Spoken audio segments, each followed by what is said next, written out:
The hero asked himself what had happened to him. He tried to move his hand. The hero thought that his body did not move. A girl approached him. He asked himself who she was.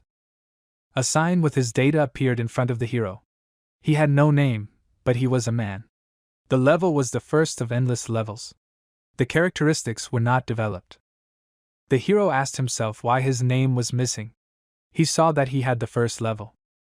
The hero asked himself whether he had really been reborn as a child. He asked himself where he was. The hero asked himself if this beautiful woman was his mother.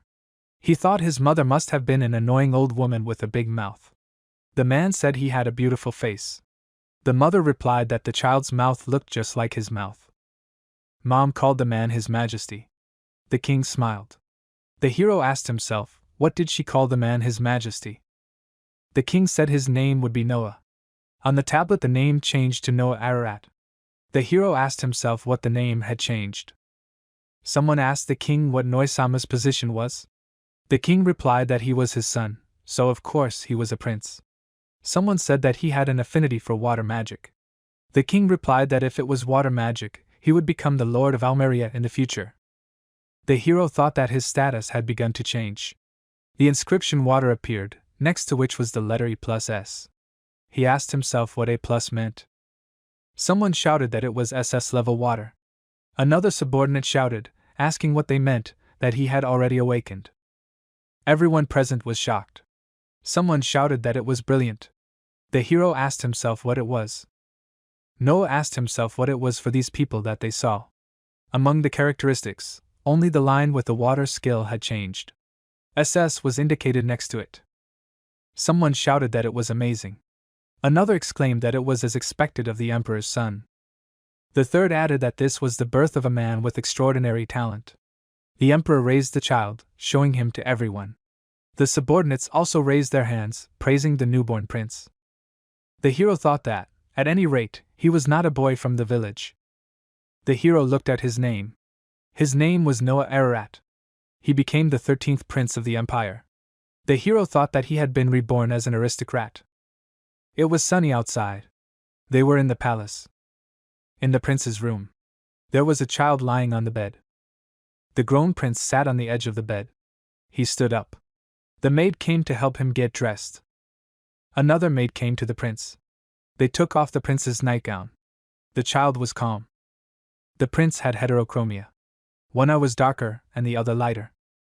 The hero thought that the maids changed his clothes every day when he got out of bed in the morning. At 6 years old, he was used to people seeing him naked, and it made his heart pound. The hero was just a village boy, and now he was of imperial blood, his son, a prince. Noah lived in the great residence of the 13th prince, adjacent to the palace. The hero was in a position where he was the lord of Almeria, home of the Water clan. During his 6 years of reincarnation, he had learned something. Others saw this skill as CC. To him, it looked like E plus S. The hero guessed that it seemed to depend on the number of servants. The hero thought that even now there was a slight increase in basic skills with dozens of maids, which meant that if he had more servants then he could become stronger than he was now. The maids were almost done. The hero remembered that before his reincarnation, his maximum level was 8. He thought that now he had changed. The hero thought that it seemed that his growth potential was unlimited. The maid adjusted the last detail of the prince's robe. One of the maids said that his clothes were ready. Another added that he was, as always, very handsome. The maids called the hero a master. The maid smiled. The prince was silent. The hero remembered the conversation between the maids. One of them said that Noisama was so amazing. Another replied that normal children his age were so mischievous, but he was always so calm and collected. One of the maids said that perhaps this was what was called the dignity of a ruler. The hero was unperturbed. The hero was sitting at the dining table. He was having breakfast. The maid addressed him as a master. She said that His Imperial Highness the Crown Prince and the 4th Prince had arrived. The girl added that they told him to finish his meals slowly and then meet them. The hero stood up and wiped his hands. He ordered the maid to show him the way immediately. There were guests sitting in the reception room. The hero knelt before the guests. He greeted his brother. Albert Alarat, the 2nd Crown Prince, exclaimed that he was here. Henry Ararat, the fourth prince, said that there was no need to be nervous. He added that he should just sit down. Albert said that Noah was as polite and wise as ever. He added that he could one day be a great chancellor. Henry agreed. Noah replied that he would do everything possible to become one. He asked his brothers what brought them here today. Albert replied that he had a small gift for Noah. The prince ordered it to be brought. The servant brought the box. It was obvious how heavy it was to carry the box. The servant held the box with great difficulty. Noah looked at the servant with a questioning look. The servant began to get nervous. He began to laugh nervously. Noah wondered what it was. The brothers looked at him. The servant lowered the box. The prince ordered it to be opened. The servant was nervous, but opened it. There was a sword in the box that gave off an ominous aura. Noah was surprised.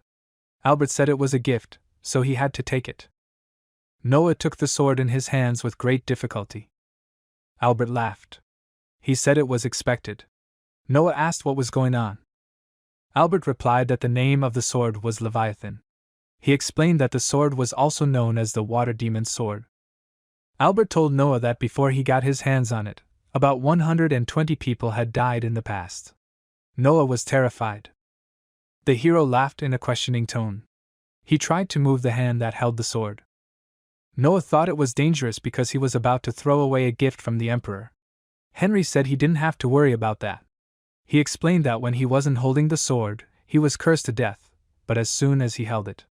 Henry paused. Albert asked that Noah had SS rank water, right? Henry replied that it was a demonic sword that even S rank people could handle. He was just curious about what would happen to someone who was SS rank. The brothers stood next to Noah. Noah was angry. He thought that he had let him hold the sword in his hand only for this reason. The hero had mentally insulted his older brother. He thought that it would be bad if it spilled out of his mouth. Albert said that most people couldn't even hold the box with him in it. He asked the servant if it was true. The servant said yes. He said that it felt like his whole body was freezing and it hurt like a needle. Albert said that he had seen many wonderful things in his time. The guests were about to leave. Albert apologized for disturbing him that morning. Noah was annoyed. Night fell. The moon shone brightly. Noah was in the bath with the maid. The girl was embarrassed to look at the naked boy. Noah asked Zoe what was the matter. The maid told the hero that he looked unwell. The maid began to apologize that he was not obliged. Noah interrupted her. He ordered her to just say it. The girl said that if he had a free minute later. Noah replied that she should say it now. The maid felt awkward. She said she was just wondering if she had any free time. The maid paused. Noah asked why she wanted to leave. The maid replied that her parents' farm had been washed away in an earlier flood. She went on to say that her mother, a single woman, could no longer afford to feed herself. The girl was sad. The maid said she was thinking of going to the red light district, to a brothel. The girl continued that she was going to sell her services and take care of the master. Noah told her to stop. The girl looked down. Noah looked at her. He was a little irritated. The hero stood up. He said okay. Noah suggested to the girl that they bring her mother to the mansion. He said that he would ask her to guard the back gate. The hero added that they were going to give her 10 rin for this job. The maid raised her head. She asked him again. The girl said she had never heard of such a job. She went on to say that 10 rin was more money than any normal working man earned. Noah said that there was an empty house on the western outskirts. He was about to leave the bathhouse. Noah told her to use this place with her mother. The maid was surprised. The maid began to cry with happiness. The girl bowed to the prince. She thanked him loudly. Noah thought that if it was revealed that his maid was the girl who courted the prince and went to the brothel to sell herself, the 13th prince's name would be tarnished. He knew that what was worse was that the emperor might even reprimand him for his actions. They headed towards the exit of the bathhouse. Noah thought that since she was his servant, she would be his servant for the rest of his days. The hero thought that she would leave him when she died or when he himself threw her out. Noah thought that his servant had gone for a few dozen rins and being sold to a brothel was unacceptable to him. Noah called his butler Dylan. He asked the servant if he had heard of the early spring flood. The man replied that it was the one in Dasso. Noah ordered his butler to go and buy as much land as he could. The servant was surprised. Noah explained that after the flood, there would be many traders who, like Zoe's parents, would try to destroy their crippled home. He told Dylan to save them before they did. Dylan was about to say something, but the prince interrupted him. Noah asked if there were any problems. Dylan replied that he was surprised. He said that when Master Noah first encountered the flood, he foresaw it perfectly. Noah thought he had seen many such things before his reincarnation. Dylan continued that it would take about 500,000 rin to do this. The prince interrupted him again. Noah said he would give him the money, so now he had to hurry. Dylan smiled. Noah asked if he had anything else to say. Dylan thanked the prince. The servant bowed to him. Dylan was about to leave. Noah thought that, if he thought about it, Dylan was from around here too. There was a huge library in the palace. In the middle stood the emperor's table. Noah approached his father's table. He knelt down. The hero asked the emperor what he wanted to see him. The emperor was silent. It was the Mir's empire. The emperor stood up. He asked Noah how he was doing. Noah replied that everything was going very well. He added that he had tried his best every day. The emperor told the hero that it seemed he had bought a whole village.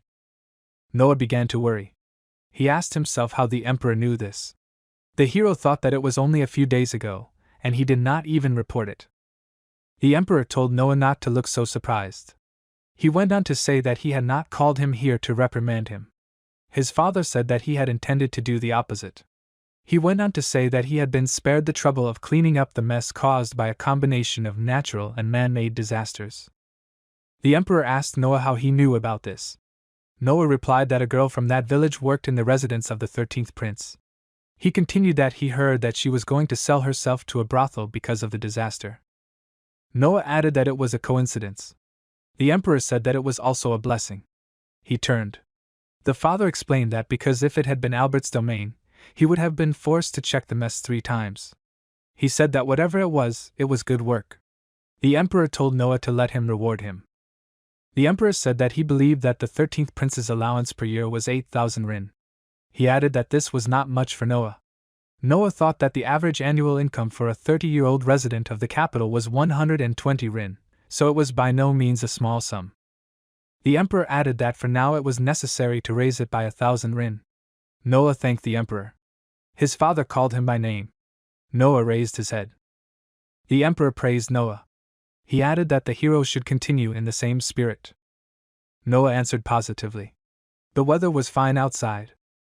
Noah walked the streets of the capital of the empire, Mirs. The capital was the most prosperous city in the country. It was lively here. The hero looked around. He thought that people, goodness and money, everything came together here. Noah thought that there was a wide range of things to satisfy human desires. He realized that there was little he could do with the body of a 6-year-old child. Noah remembered how the eunuchs mentioned the singer in the market. He thought it would be worth checking. The hero went to the singer. Noah reached the tavern. He went in. The owner invited him to the table. A girl came out on stage. She started singing. Noah thought that her name was probably Alice. Noah continued to listen to this girl singing. The singer raised her hand. Everyone present listened to her with admiration. Noah sat at the farthest table. Noah smiled. He thought that was pretty good. Noah thought that her technique was still in the development stage, but he saw that she sang seriously and sincerely. The hero was sure that she was a serious girl. Someone shouted for them to stop. The man shouted and asked what she was singing there. The servant tried to stop the man, but the latter hit him. The servant fell on the stage with a crash. The man asked in a raised voice that she thought she could pay off her father's debts in this way. The girl tried to object. She was nervous. The man grabbed the girl by her clothes. He smirked. The man asked the girl how she knew she had something to earn money with, didn't she? The man stuck out his tongue and was about to touch the girl's face. The girl felt uneasy. She was humiliated. The audience was nervous. Someone tried to look away. The girl lowered her head. Noah was about to intervene. He called out to the offender. Someone looked at the boy with a surprised look. The offender turned and asked what was needed. He screamed that it was just a child. The offender screamed that the baby should have gone to play with his mommy. Noah replied that Article 67 of the Second Imperial Code. He said that no child should take on the debts of his parents. The hero continued that it was a crime to ask for the payment of a father's debt by selling his body. The bully grabbed the boy by the clothes. He screamed that the boy thought he could handle him. Noah took out the magic ball. The ball was a magical item called Splash.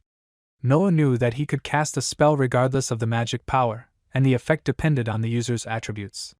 Streams of magic appeared from the ball, which scared the offender.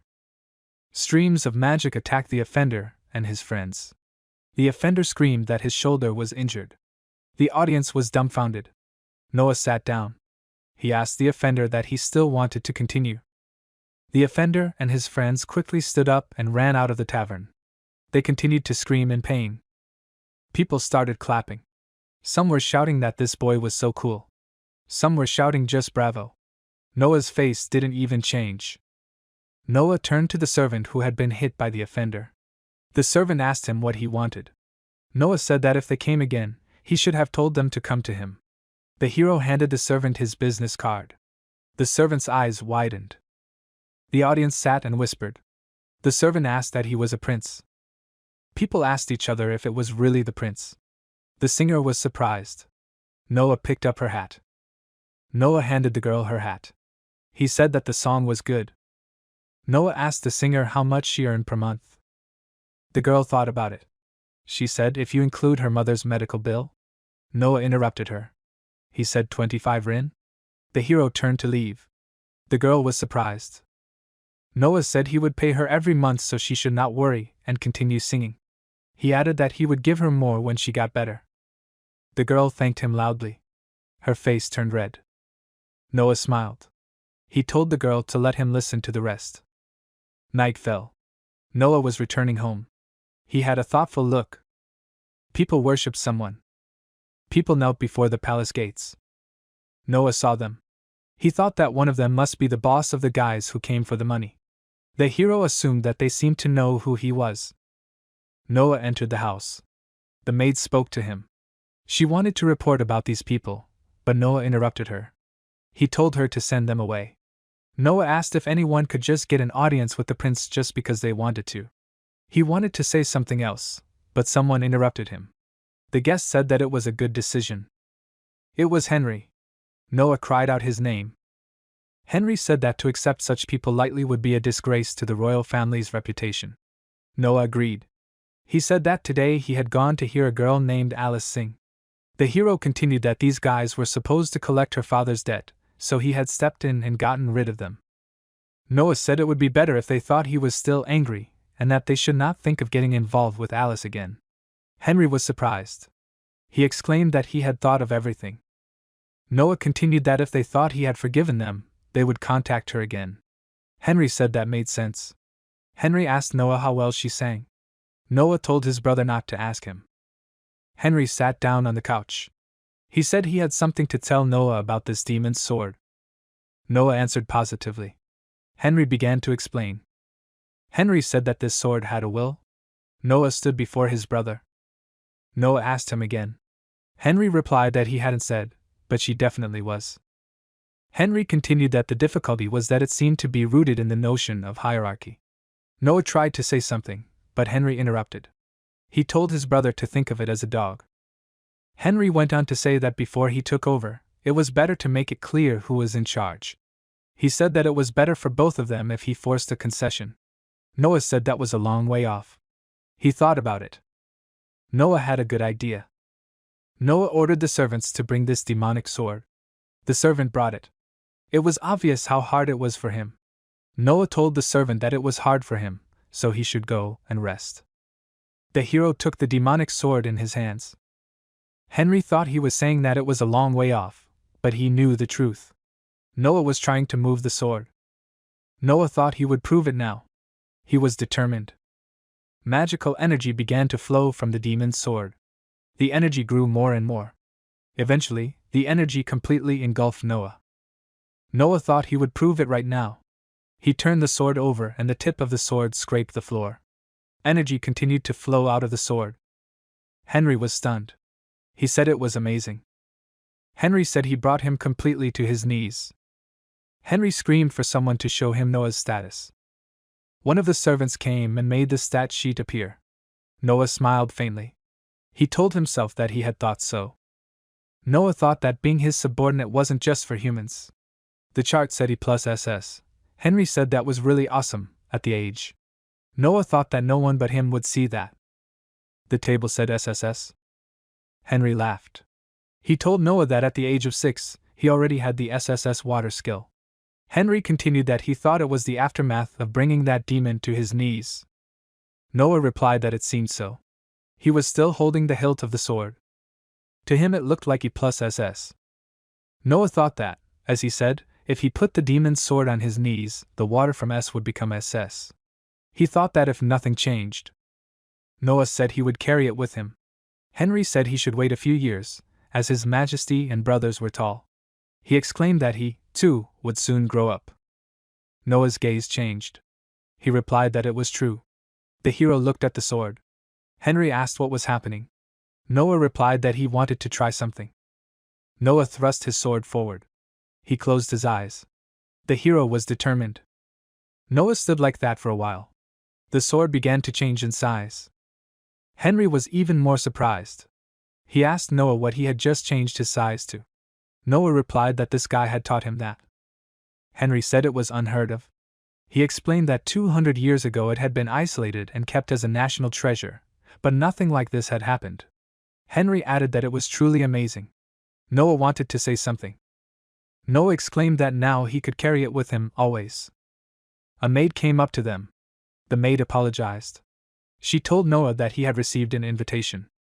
The maid continued that the invitation came from the third vizier. She said that he was hosting a banquet at his residence. Noah asked what time it began. The maid replied that it was written that he could come at any time. Noah thought that meant that he was an honored guest.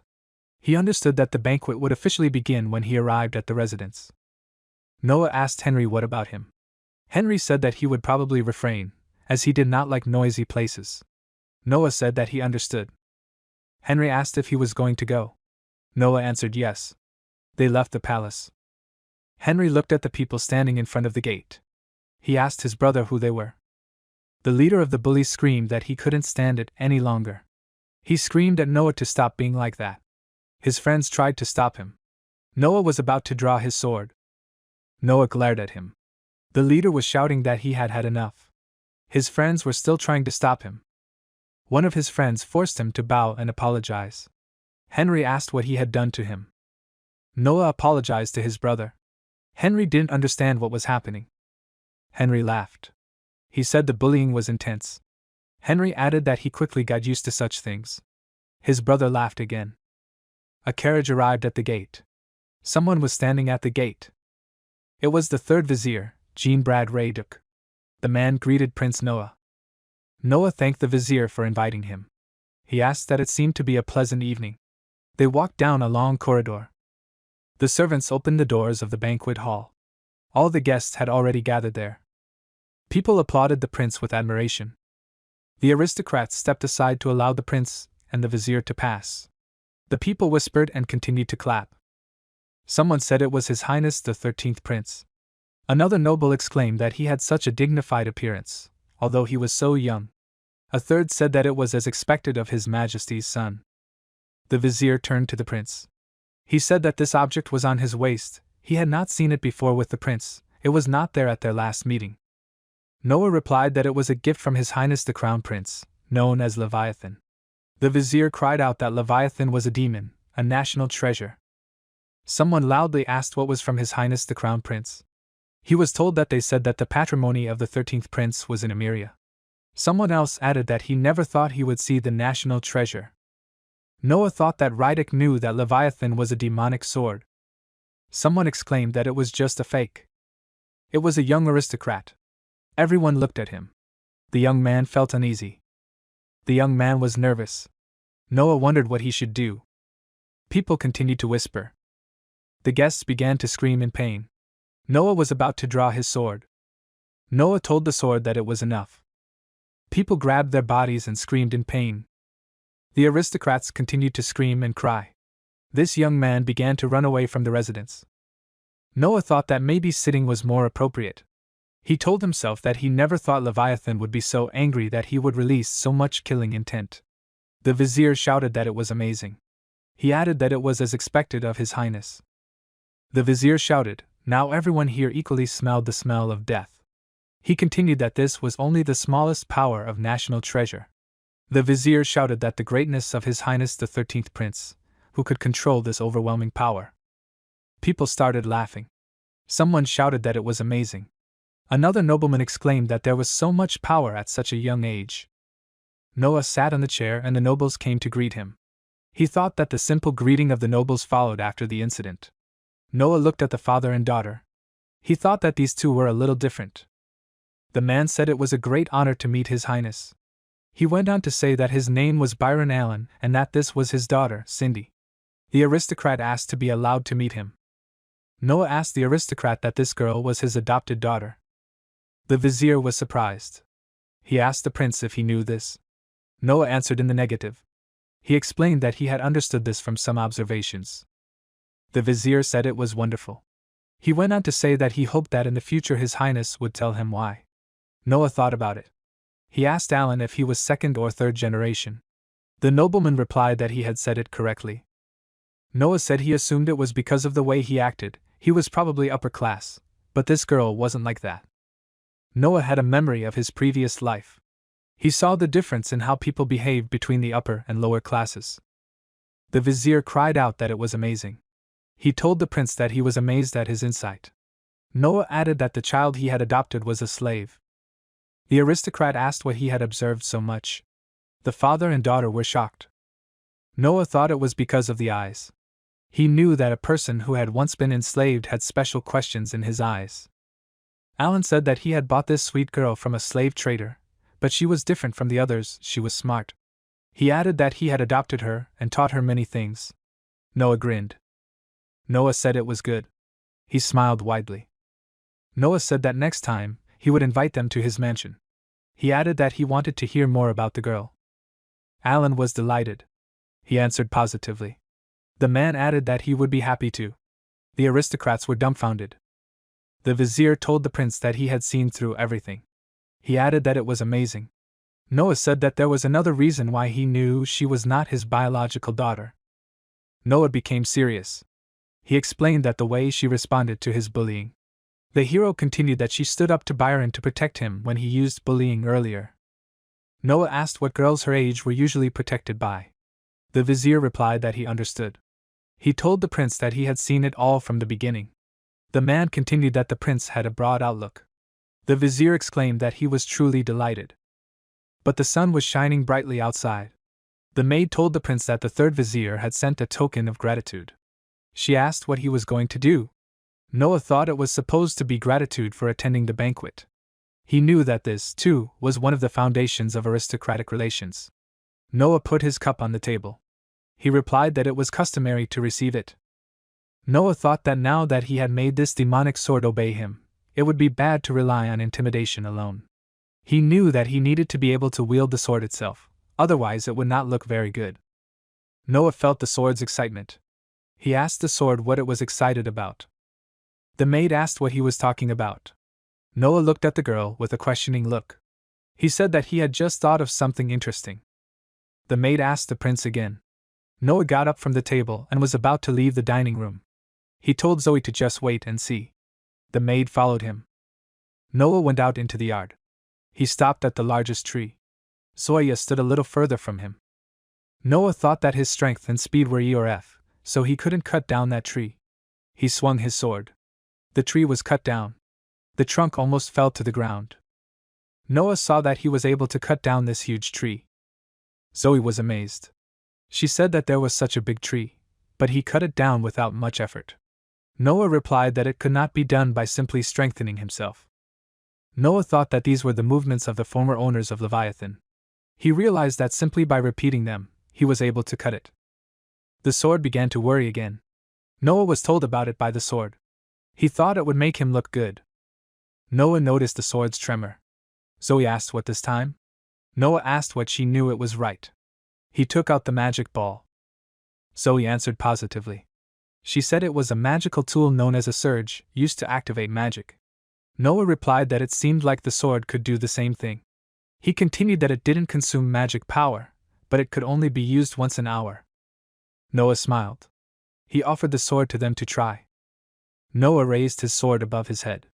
Zoe thought that the gentleman seemed unusually excited. The tip of the sword was filled with magical power. Noah was about to strike. The sword moved as Noah directed. He was a little shocked, but did not stop the blow. The impact caused everything around to glow. Noah couldn't see anything. Magic waves spread across the backyard of the 13th Prince's mansion. Zoe was thrown back by the wave. The girl fell. Noah stood and watched all this. There was a huge hole where the impact had occurred. Zoe was in shock. She said it was amazing. Noah said he managed to change its course, but he couldn't see the bottom at all. Noah told the sword that it was dangerous. It started to rain. In the bathhouse of the 13th Prince, the water in the pool was hot. Zoe said that during the last training the master got dirty all over. She was so sorry. Another maid asked the prince if there were other places where the dirt was still there. Noah thought about it. He replied that everything was fine. Noah got out of the bath. He was sad. Water was running down his face. A maid came to the bathhouse. She told the prince that he had a visitor. The maid handed over a piece of paper that said it was Murray, the governor of the Hojui lands. Noah hadn't expected that. Noah thought his territory was about to get a promotion.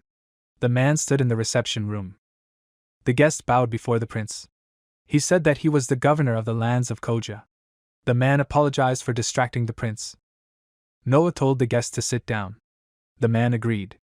Noah asked Murray if this was the second time they had met. The guest answered positively. He said that a year and a half ago he had welcomed His Majesty as governor. Noah said that about the order of His Majesty. He asked the guest that he was ordered to switch to the hydroponic method. The earth was not used, but with the installation of a constant supply of water on the lands of Hadza. The man lowered his head. He replied that everything was correct. Noah thought that the lands of the Kadza were on the banks of a large river. Noah knew that there was fertile land there, suitable for a granary, but sometimes floods occurred, leading to disasters. The hero understood that His Majesty's idea was to eliminate the problems and create a stable granary.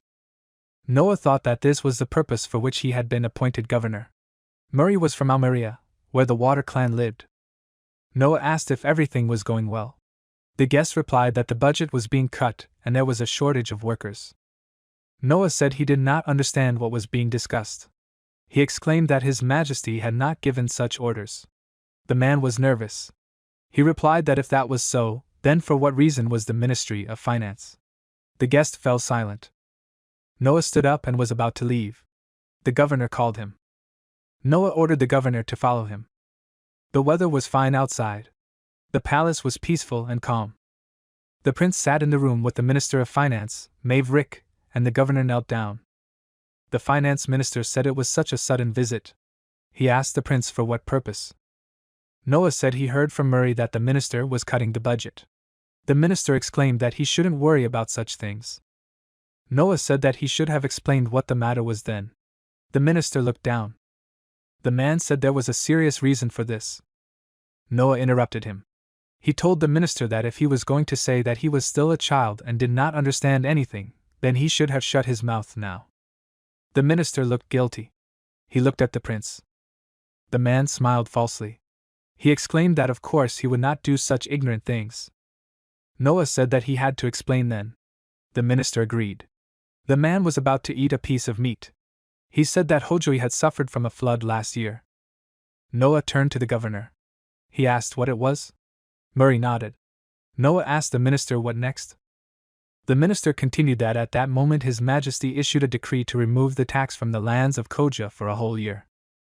Noah asked the governor if this was the case. The minister exhaled. The minister continued that there was a floating tax. He said the treasury believed that it could be used. The minister asked if he understood this. The governor did not dare raise his head. Noah asked the minister if he was joking with him or something. The minister loudly answered in the negative. Noah said that after the flood, His Majesty exempted him from taxes because. The hero fell silent. Noah added that there was a reason why taxes couldn't be removed. The minister's face changed. The governor was shocked. The minister replied that it was only a favor, but the main problem was here. He asked, so why not tell everything as it was? Noah asked the minister why he thought he was crazy. The minister continued to dine. The governor tried to object. The minister exclaimed that it was not so. Noah asked then what it was. The minister said that he really could not return the budget. Noah asked why. The minister said there was talk of building a new summer resort for His Majesty. He asked the prince if he was aware of it. Noah agreed that His Majesty was already quite old. He said that it was a summer house north of the capital, where it was getting hotter every year. The minister said that although this villa was to be used by His Majesty, he shouted that the same with the detached palace. Noah thought that even the history of His Majesty was to be criticized. The governor was dumbfounded. The minister continued to shout that there should have been more than just a villa. He got up from the table. The minister shouted that it was to be a city of about 5,000 people. He exclaimed that it would cost a huge amount of money. The minister was inspired. The governor closed his eyes. The minister continued to speak enthusiastically. The minister said that this was the reason why the budget had been reduced. The prince ordered him to shut up. The minister was shocked. He asked the prince what he said. Noah asked, that was a huge disrespect, right? The minister shouted that he did not dare. Noah was angry. He asked the minister that he was going to make a fool of the emperor. The minister tried to object and justify himself, but Noah did not allow him. The hero continued, asking that it was necessary to control the water in the area affected by the flood, but they could not get money from the treasury because they were building a villa. Noah asked the minister that he was proposing to make a fool of His Majesty in this way. The minister began to get agitated. He shouted that the prince was mistaken. The minister fell to his knees. He shouted that there had been some misunderstanding. Noah said that he should have returned the money then.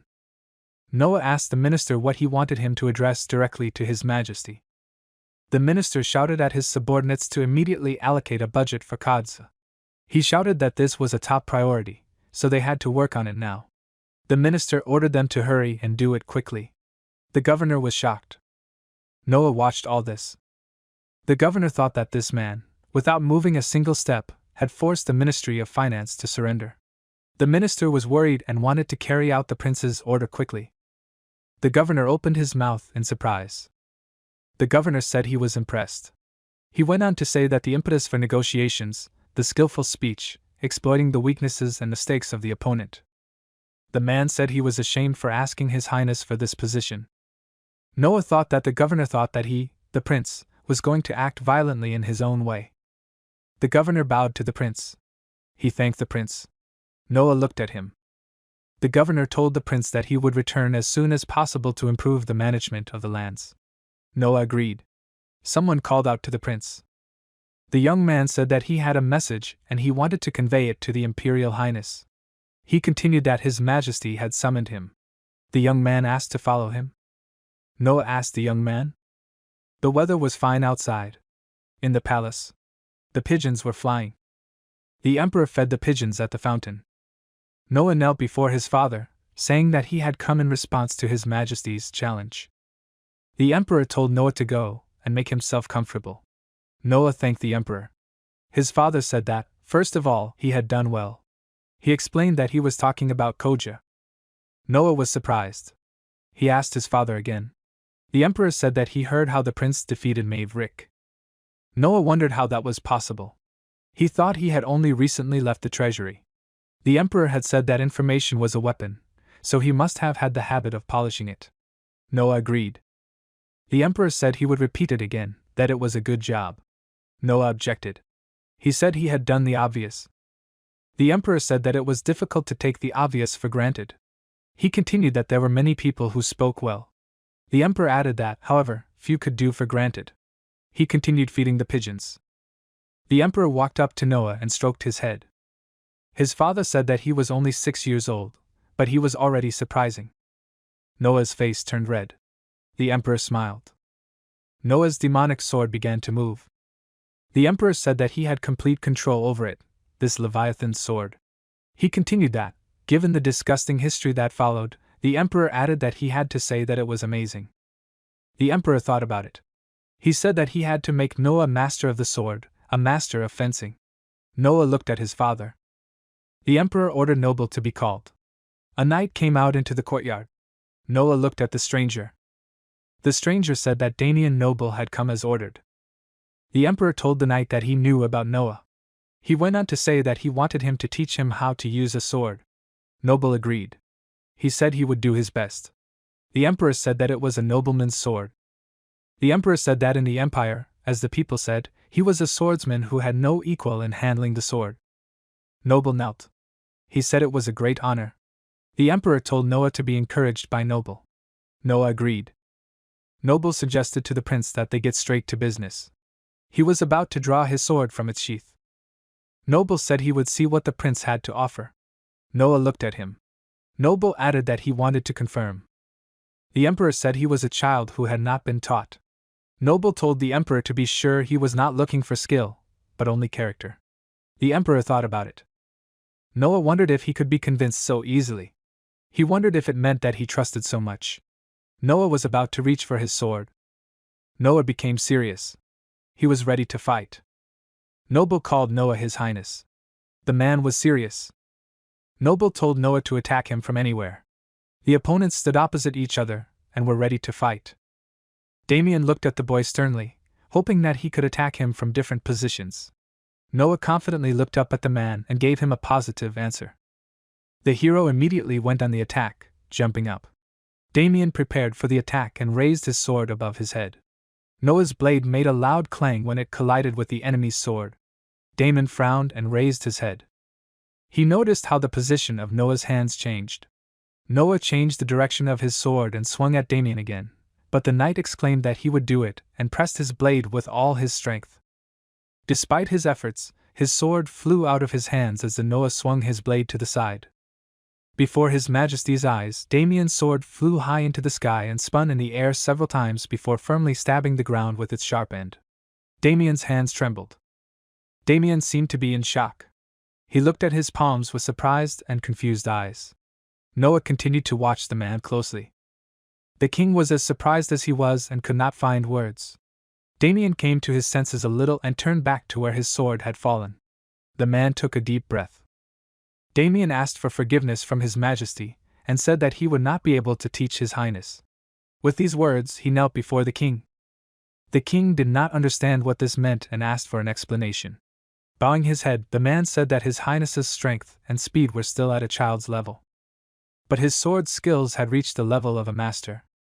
He took the sword from him with a single technique, and it was his complete defeat. The king's face was at first frozen in surprise. He looked at his son with his mouth open, and then laughed loudly. He exclaimed to him that it was amazing. Damian sighed and said that he was indeed the son of His Majesty. The king clapped his hands and fully confirmed his words. From now on, Noah will be the head of the selection at the knightly selection. Such a sudden promotion surprised the guy. Damian agreed with the king's order and said that His Highness was the best person for the position. The selection of a knight is a great annual event of the empire. The term empire on earth meant their empire, and although no one else called it that, the original official name was the Empire of the Meres. Meres is an old word meaning warrior. In other words, the Meres are a land of warriors. The empire had a tradition of valuing warriors. It was even said that military service was the only way to achieve a successful career. The people who were able to go further than all the empires fought in the imperial capital. The winner was given the title of knight, and they immediately joined the ranks of the upper class. This decided the choice of the knight. The guy was surprised that he would be a judge at this event. His surprise gave way to a barely noticeable smile. The hero knew that this would be convenient for him. The knight who wins the selection becomes the subordinate of the selection judge. Noah glanced at his status window. All his stats were at frang. For some reason, he also had a unique ability. It depended on his subordinates and the people in the territory, and it needed to be accumulated. Noah bowed to His Majesty and promised to do his best. In other words, if he has strong subordinates, then he himself will be able to become stronger. The king replied that in that case they would have to make one decision. He asked Noah about his choice. In the league and in the tournament, people's methods of survival were completely different. Noah replied that he wanted all the qualifiers with the entire empire and the imperial city. He wanted it done right in front of him. The king was confused and asked why he made such a decision. The empire was large, and with such a big event like this, the hero would not be able to fully control it locally. Losing a talented person over a trifle would be strange. Noah would like to see the talent of their warriors. The king understood everything and grinned at the boy with delight. He agreed with his decision and said that he would leave it to him. After their conversation, Noah went into the royal hall, where he sat down at a long table. A maid approached him and handed him a cup of tea with a smile. The boy took the tea and asked Zoya if there was a candidate from her village to choose a knight. The girl happily agreed. She said that this was the only way for them, ordinary people, to climb the career ladder. One such person came from her village every year. The hero thought about the fact that this year he got rid of local qualifications, and now any number of people can come. For some reason Zoya became quiet and lowered her head. The hero noticed the strange behavior and asked what was wrong. The maid exclaimed that she was very sorry, but Noah asked her not to apologize. He simply asked her to answer what she was thinking about. The girl replied that the only candidate from her village was not selected for the qualifying selection. The reason for this was the cost of travel and very high living expenses in the capital. In the village, everyone gathered because this situation affected one person. The hero looked at the girl in surprise. Zoya said that if everything went well, she would be able to live up to the village's expectations, because the chosen person was very good. She was going to do everything possible for this. The hero thought that in this case, talent would most likely be overlooked. Because of the pressure, they would not be able to show their full strength. Noah agreed with the maid and suggested getting rid of him. Zoya looked at the boy in surprise, not understanding what he meant. The guy replied that he could arrange travel and accommodation for them. Zoya turned pale and said that it would cost a lot of money. Noah smiled and said that he would not cook everything from scratch. Zoya still looked at Noah in surprise, not believing her ears. The hero immediately began to act and called the servants to him. He asked to find out about the number of empty houses in the city and to buy them in different parts of the city. If that wasn't enough, they needed to build some sort of dormitory. As for food, depending on the number of people, it might be necessary to purchase supplies for the entire village. They would need to immediately inform their grain merchant friends. Noah, meanwhile, was also preparing to head to the capital. Zoya blushed with delight and said with shining eyes that the gentleman was amazing. After some time, Noah arrived on the streets of the city. It was quite noisy here from the large number of people. It seemed to the hero that there would be no problems with the grain supply during the selection, and that was already good. Perhaps there were even talented ones among them. On the way, the hero heard someone say his name. Noah looked up and noticed a luxurious carriage in which his brother was sitting. His brother was the 8th prince of the empire named Oscar Ararat.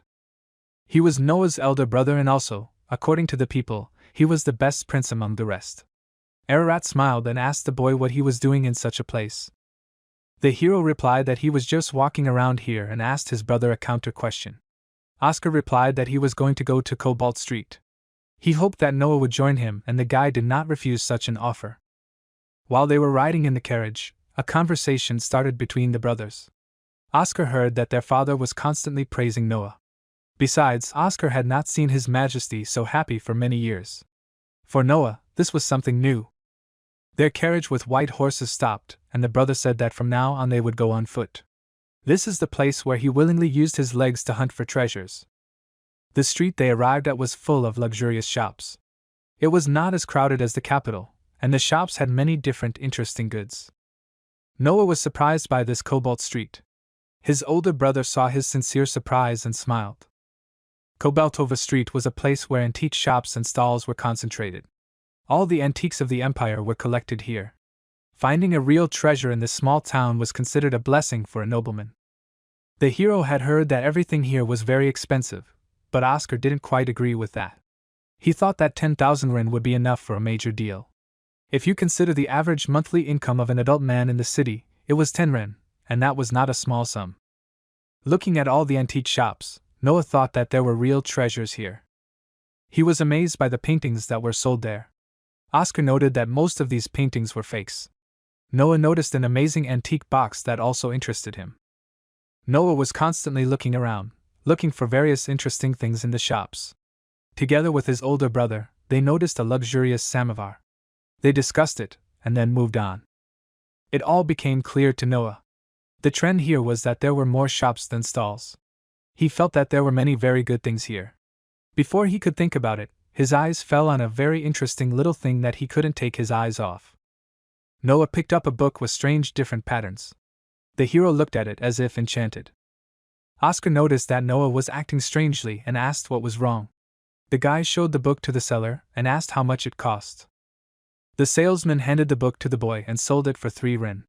Noah walked forward, still staring at the book. Oscar looked questioningly at his brother. Oscar decided to ask his brother why he was looking at the book with such a scary face.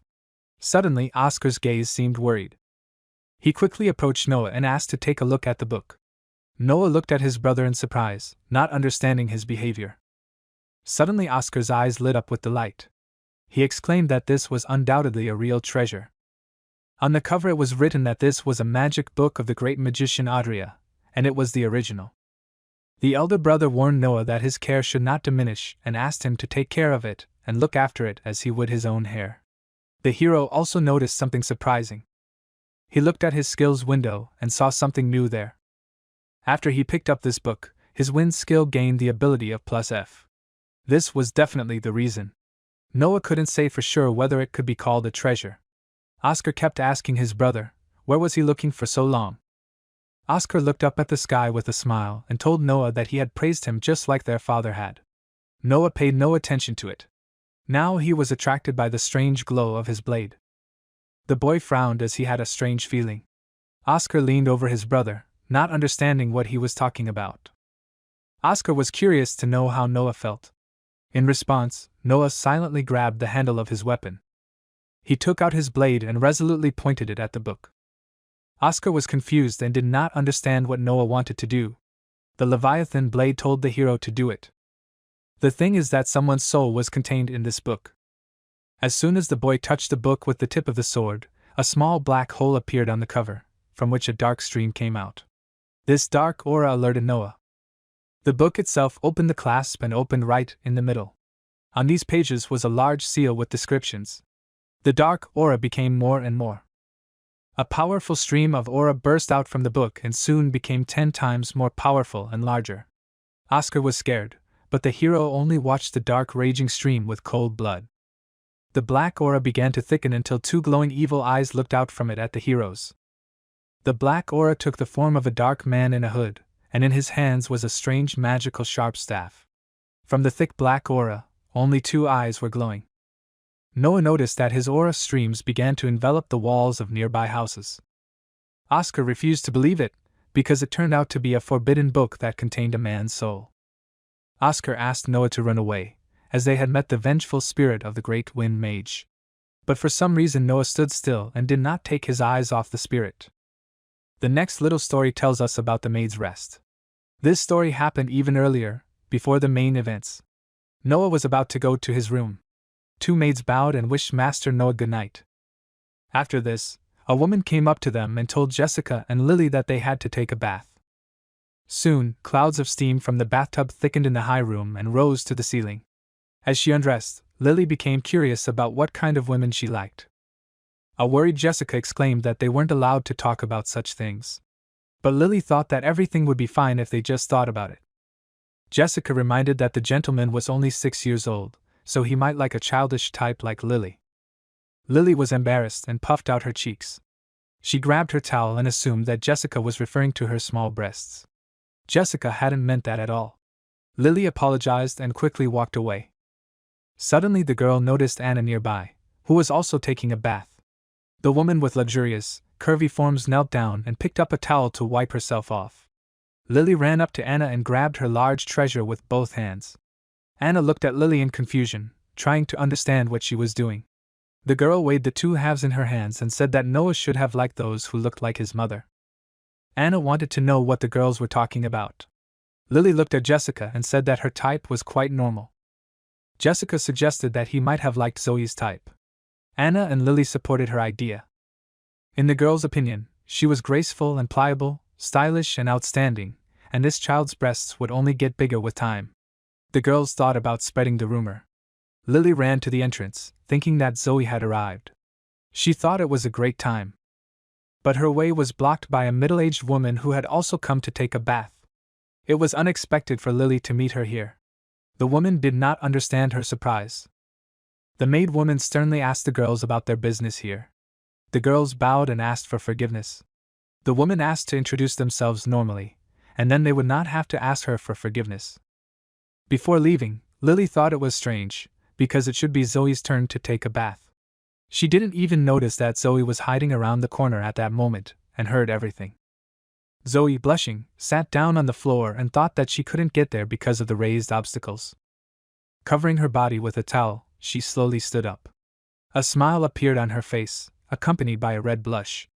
At that moment, she also thought about Mr. Noah's preferences. The frightened Oscar called out to Noah and asked him to run away quickly. It turned out that the book contained the vengeful spirit of the great wind mage. But Noah confidently looked straight into the face of the evil spirit and jumped towards him. The guy swung his sword in the air. His blade cut through the black body of the huge spirit, and its dark aura shone with dazzling sparks of light. Noah cut off the creature's head and the vengeful spirit soon began to dissolve. The hero raised the blade above his head. The tip of the sword flashed with light, and Noah pointed the sword towards the dissolving spirit. The flow of black aura and its absorption was so powerful that it could be seen even from the next street. In the end, the black aura dissipated into a bright ball of light.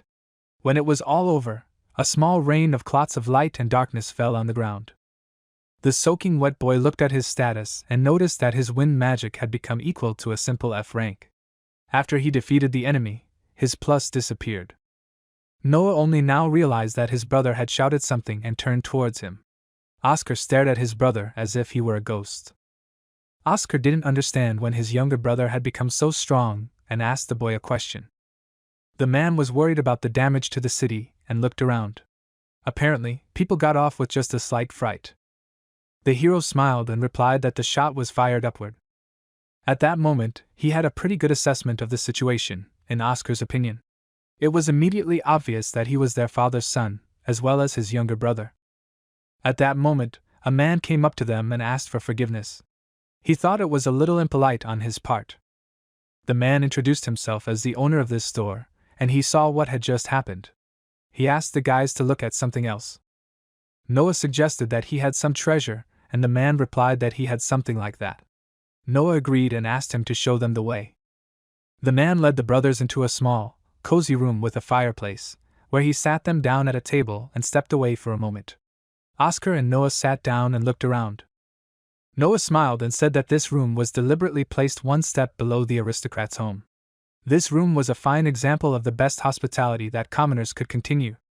Oscar was impressed that Noah was already able to understand this. After a while, a man approached them from the next room. He was holding a small, patterned box in his hands. The man apologized for the late greeting. He introduced himself as Alan Barasli.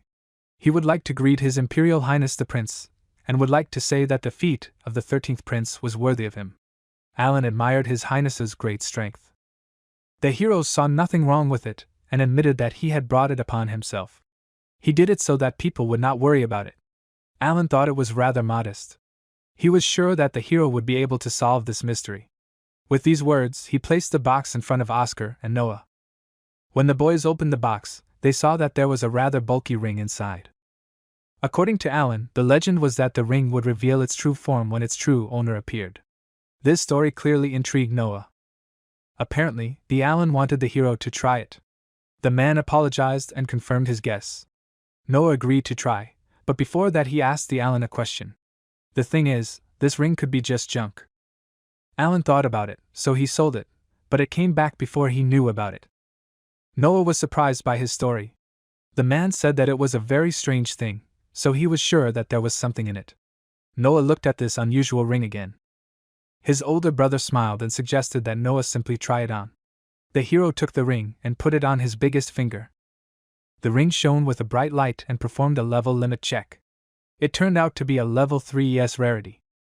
Noah looked at the ring in shock, not understanding where he heard that voice from. The voice said that its new owner had been confirmed and had reserved it. After that, some symbol similar to a magic bracelet formed around Noah's hand. Noah's body began to be covered with strange streams of a solid, sparkling substance. Oscar and Alan's mouths dropped open in surprise. They watched Noah's body with frozen faces. Noah felt a weight on himself, and then noticed that armor was starting to form on his shoulders and legs.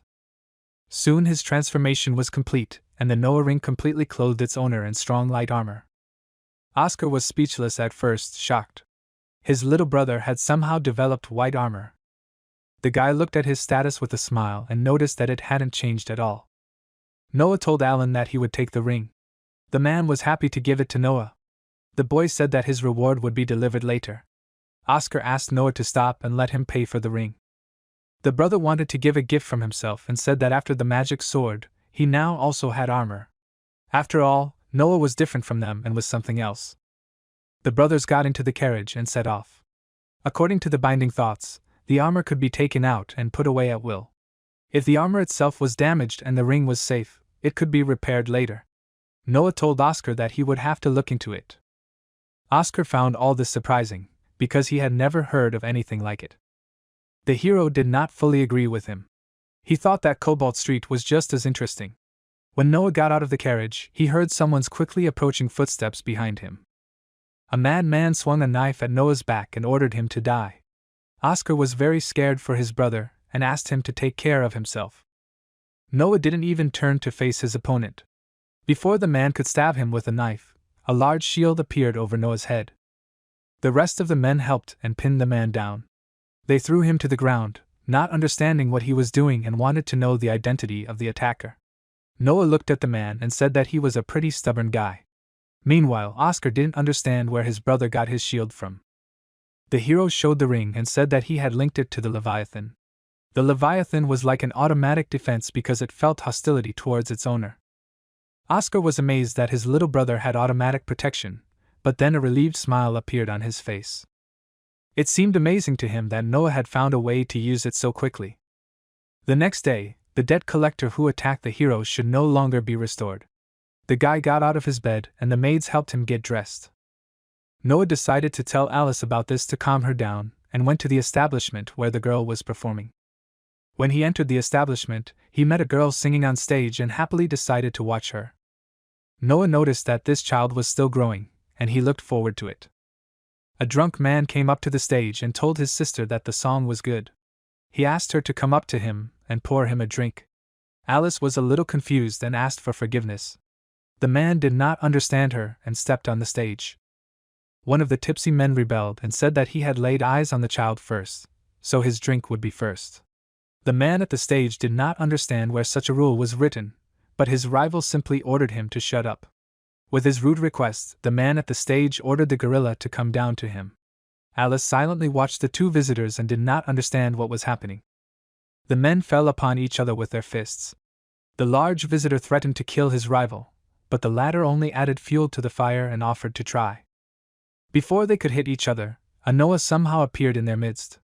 Their fists crashed into the magical shields that protected the boy on both sides. The visitors clutched their hands in pain, not understanding what had just happened and cursing. Insults rained down on the guy who dared to interfere in their fight. Noah did not tolerate such boorish behavior and took out his sword. With a few movements in the air, he deftly cut all the clothes on the men's bodies and left them with nothing.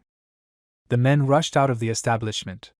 Still cursing, they could not understand how they had managed to lose their clothes. The rest of the spectators immediately recognized the prince's man. They thought he had simply superb swordsmanship. As expected of a prince, his swordsmanship was also top-notch. The people laughed and shouted that these guys were unlucky. They exclaimed to him that it was amazing. The hero approached the young singer to make sure she was okay. Alice thanked him for his help and replied that everything was fine. Suddenly, a dark-haired man ran up to the prince and said that he was sorry for that. Apparently, it was the owner of the establishment. Noah looked at the man reproachfully and asked him not to allow such customers to come here from now on. The owner felt awkward. He lowered his pale face and did not know how to answer the guy. He awkwardly replied that it was precisely these customers who supported their store. This store was a business for them. In that case, Noah agreed and said that he would buy the entire store. For a while, the owner of the establishment tried to understand once again what he had just been told. His surprised gaze did not leave the guy. Noah handed him a whole bag of coins which contained a whole 1,000 ren. He wanted to buy the whole store, so this should not happen again. The man was delighted and thanked him for the money. Alice thanked His Highness for his help and asked how she could repay her debt. The hero suggested that she just keep performing. All he was looking for in her was singing, and all she had to do was sing. The hero hoped that His Majesty would be able to hear her, and until then, she could get better. Alice was glad to hear this and agreed with the prince. In that case, Alice offered His Highness to listen to her one more song. Noah smiled and offered her to sing. The girl took a deep breath before beginning. When she made her first sounds, it was as if a bright cosmic light had pierced me. His face was deeply impressed. The rest of the spectators were also fascinated. They noticed that this was unusual singing. The amazed hero turned first to the people, and then back to Alice. It seemed to him that in one instant she became better. The guy was just as delighted as their audience. The enthusiastic spectators applauded and raised their hands up, supporting Alice. The man who entered the establishment assumed that it was also the power of His Highness. The hero heard a familiar voice and looked around. Byron stood in front of him. Byron smiled and said that now this child can answer to His Highness. Noah looked at the singing Alice with a smile and said that there is something in it. Together with Byron, Noah left the establishment. On the way, he asked the man what he was doing. Byron said he was just passing by and saw His Highness, but the hero knew it was a lie. Byron was surprised that Noah realized it so quickly. Noah replied that merchants could not waste time, especially if he was a successful merchant. As expected from Noah, he understood everything. In fact, Byron wanted to ask His Highness about many things. He said that this year it was time to hire new servants for the imperial palace. Once a year, the imperial palace would receive a large number of maids. This was a nominal set of servants. If anyone caught the eye of His Majesty, they would be ordered to stay overnight, and this was a great chance to become a concubine, and so on. Noah looked askance at Byron and asked what had happened. Byron hesitantly asked him to explain the selection trend. As far as the hero understood, Byron wanted to send the woman to the imperial palace.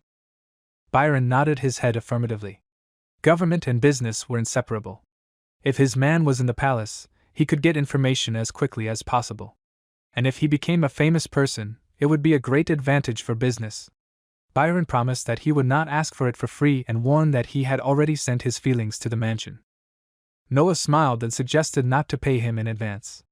First, he had to achieve everything. The hero said that if he liked this girl, he would make her his servant.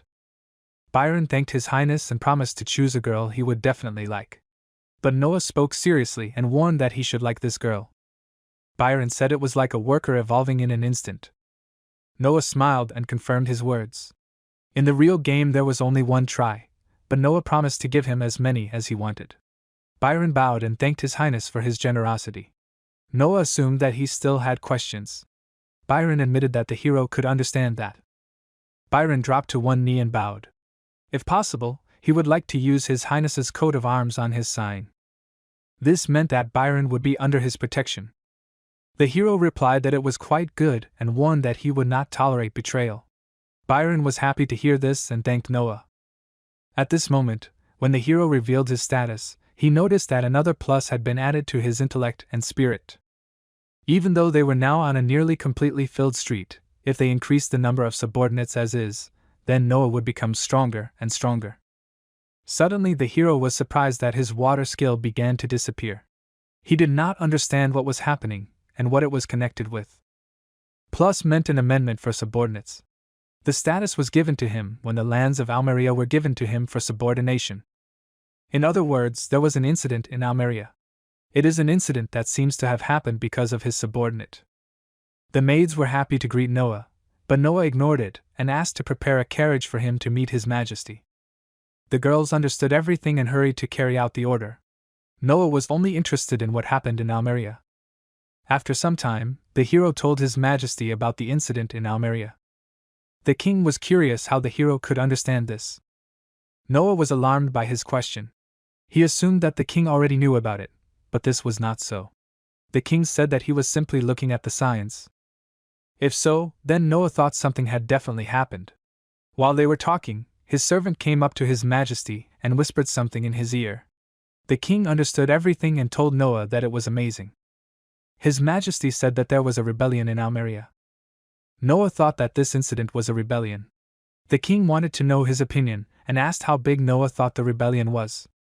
One letter S from the hero's status has disappeared, as well as his plus. The status was increased when he became the ruler of the lands of Almeria, but now it has decreased. At this point, the hero believed that the scale was small.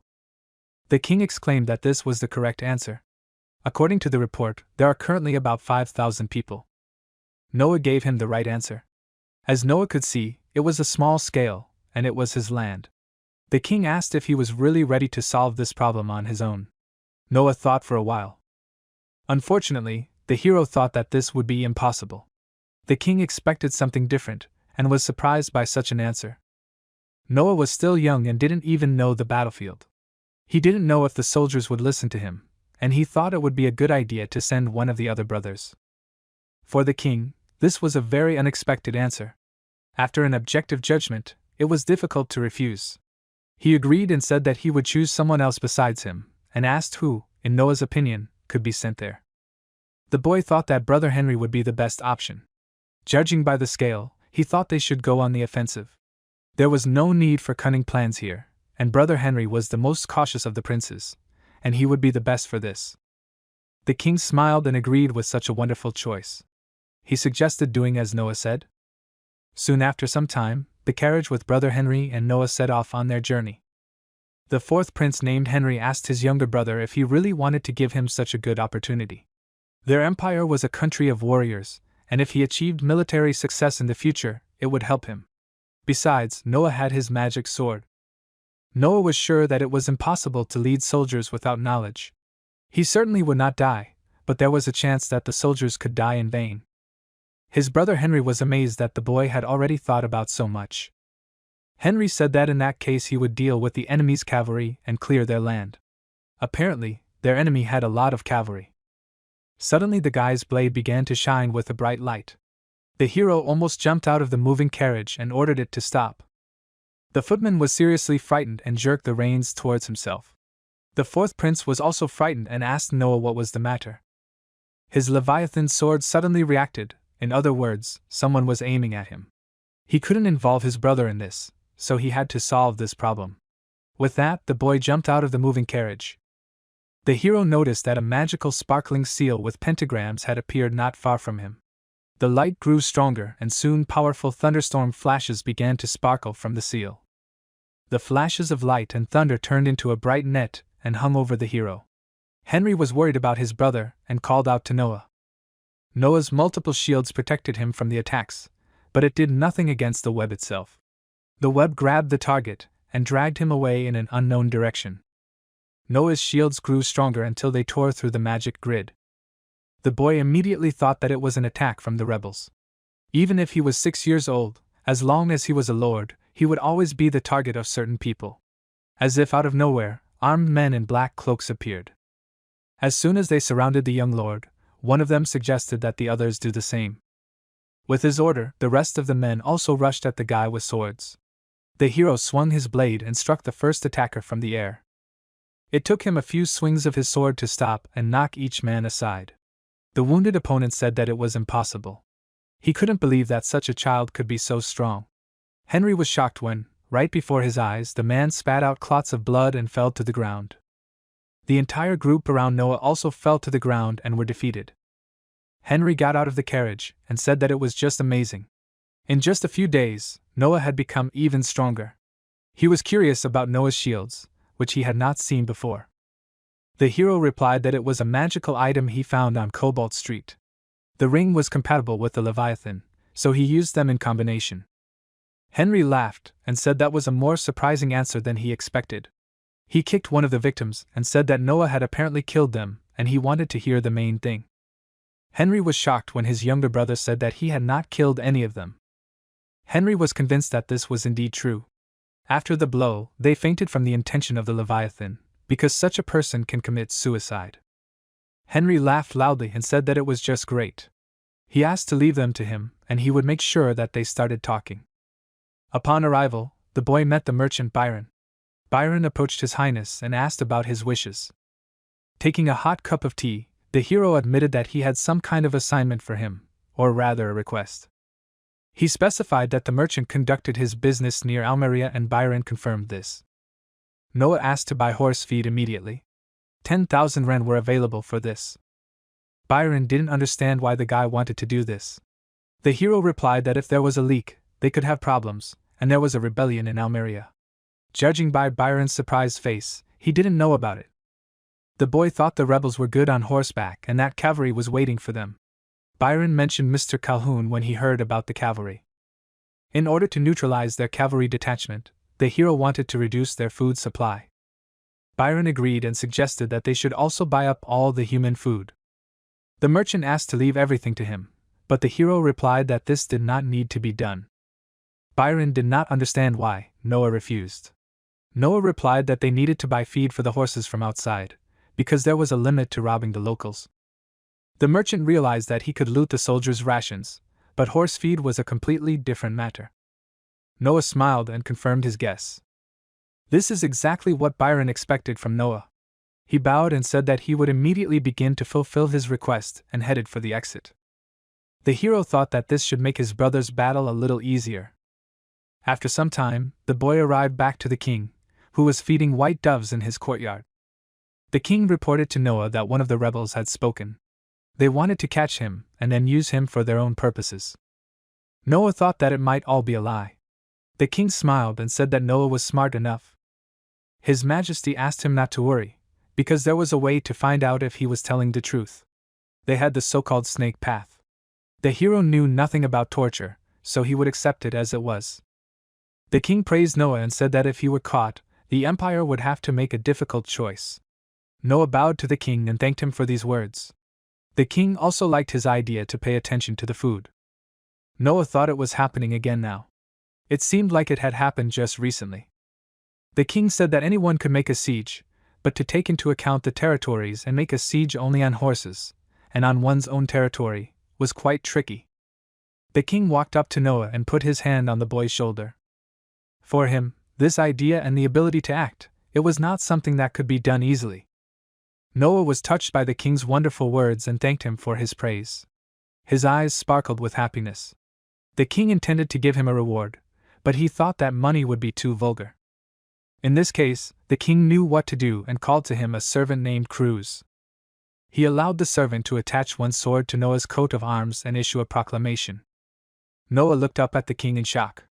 The empire was a warrior nation, so adding a sword to the coat of arms without the emperor's permission was impossible. If he used it without permission, he would be accused of blasphemy and, worse, the death penalty. In other words, it was the highest honor. The king smiled sincerely at Noah. The boy's eyes sparkled with happiness. He thanked the king from the bottom of his heart for such a gift. The king asked Noah how he would choose his knight. The boy replied that he had one plan. The king became interested in what his plan looked like. The hero asked for permission to show it in this place, and the king did not mind. The boy sat down at a small round table and took a cup of tea. 4 servants gathered around him, holding buckets in their hands. As soon as the king sat down on the throne nearby, Noah said that they could begin.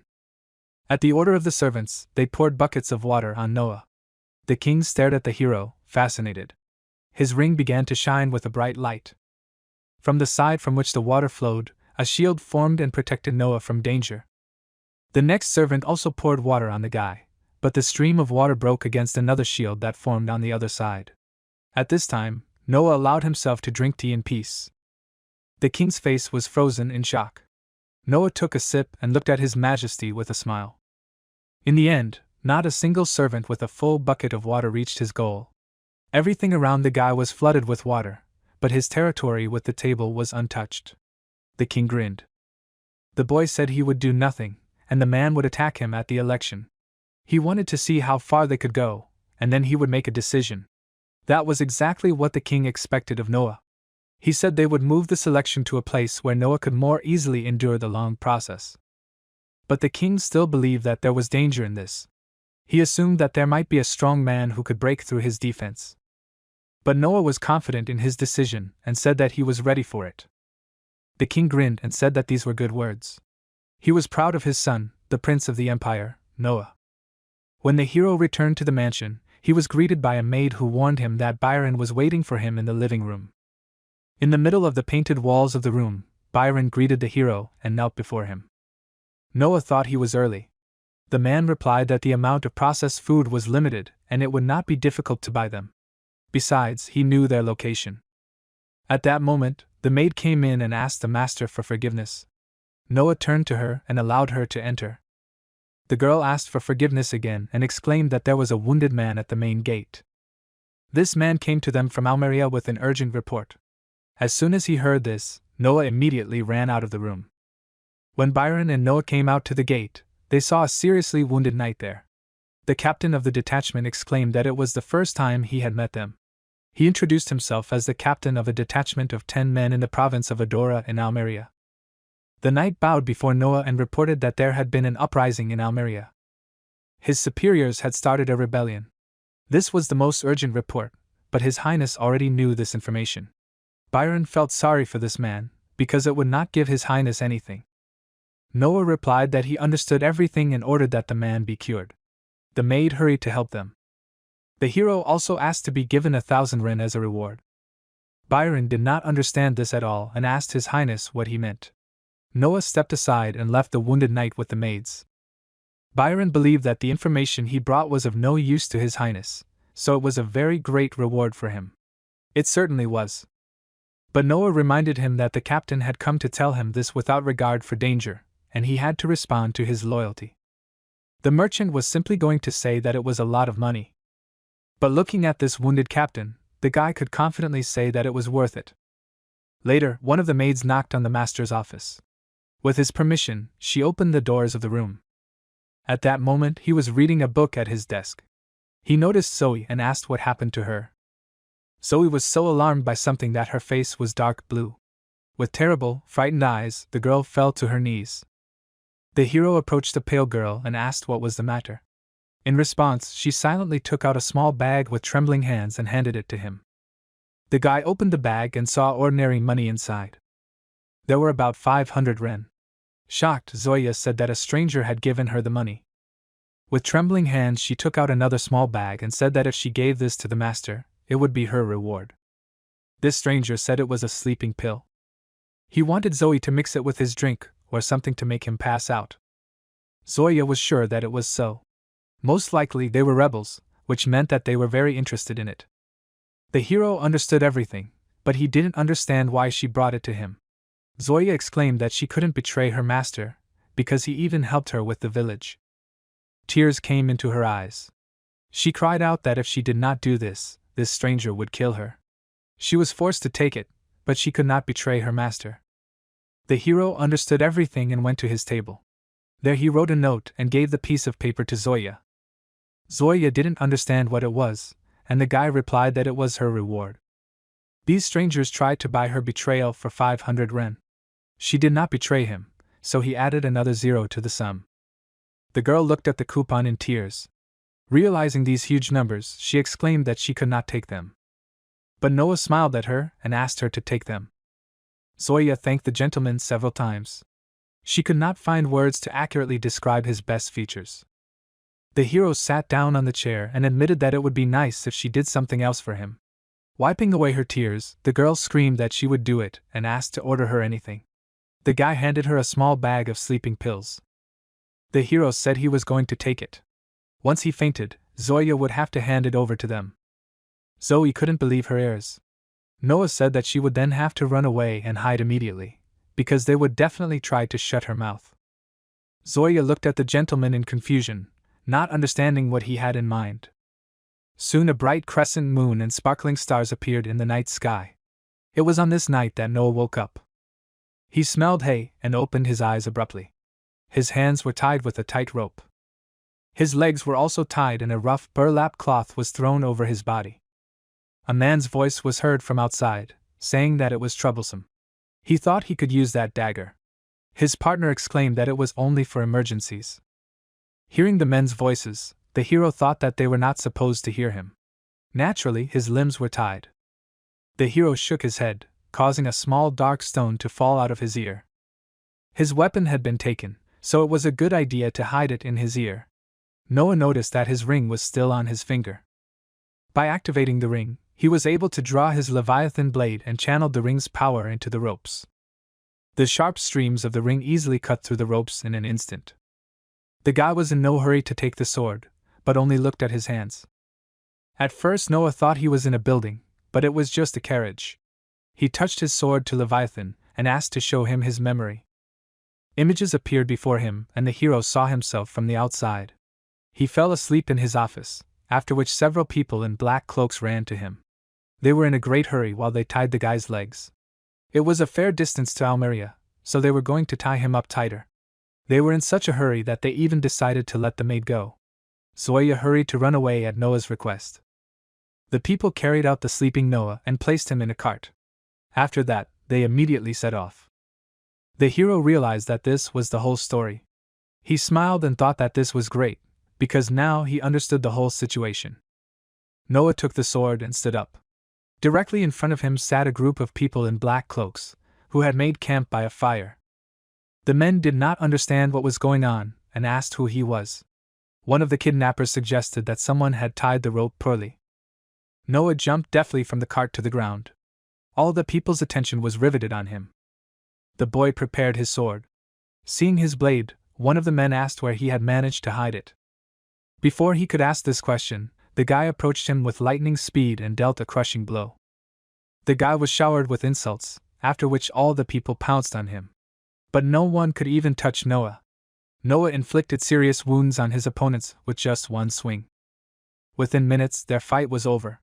The group of people fell to the ground, unable to even resist his attacks. The hero looked at the wounded people and said that it was a waste of time. Most likely these people were part of the rebels from Almeria. The previous kidnapping attempt failed, so they decided to bribe his servants. Just at that moment, Noah noticed a group of soldiers with torches on the hill. Among these soldiers was a worried Zoya. The hero was surprised to see a crowd of them here. Zoya explained that she was very worried about the gentleman, so she asked the soldiers to help her. She was shocked that Noah was able to take on a group of attackers on his own, and exclaimed that it was amazing. The hero looked at the soldiers and asked who their captain was. The captain was glad to meet the 13th prince. Having said this, he bowed to His Highness. Noah trusted the soldiers to carry these attackers. He said that these people attacked him a few days ago, and if they could find something in common, that would be good. The squad captain understood everything. He approached one of the attackers and examined him. Something strange fell out of the man's pocket. Noah immediately noticed the enemy's strange blade that fell to the ground and became wary. Before the soldier could raise the blade, Noah ordered the captain not to touch it. Everyone froze in place, and the hero came closer to examine him more closely. His eyes reflected fear. The boy thought that it was the same dagger that the man had spoken about. She had a huge killing intent, and through the Leviathan, the hero could feel the power of the curse. It was the magic of cursing with human thoughts. Noah already guessed what all this meant. Looking at his frightened, pale face, Zoe became scared. The hero asked his Leviathan sword if it could do it, and with that question he raised the blade over the dark energy of the dagger.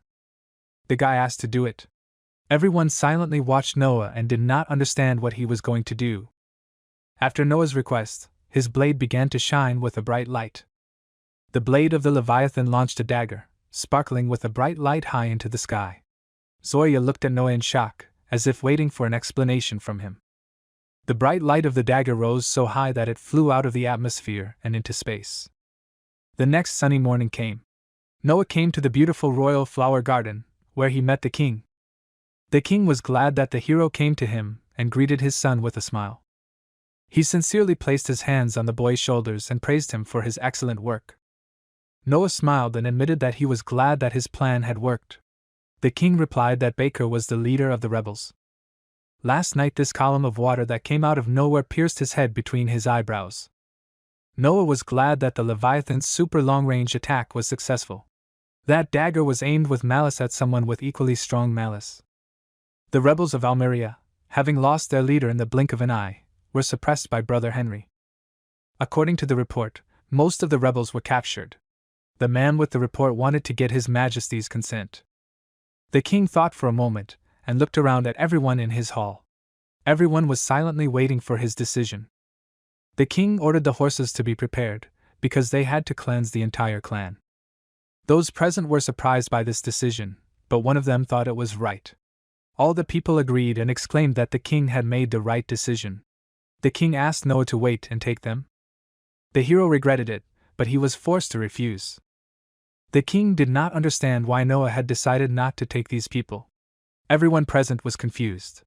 Their faces turned pale from this misunderstanding. The king wanted to know what Noah meant.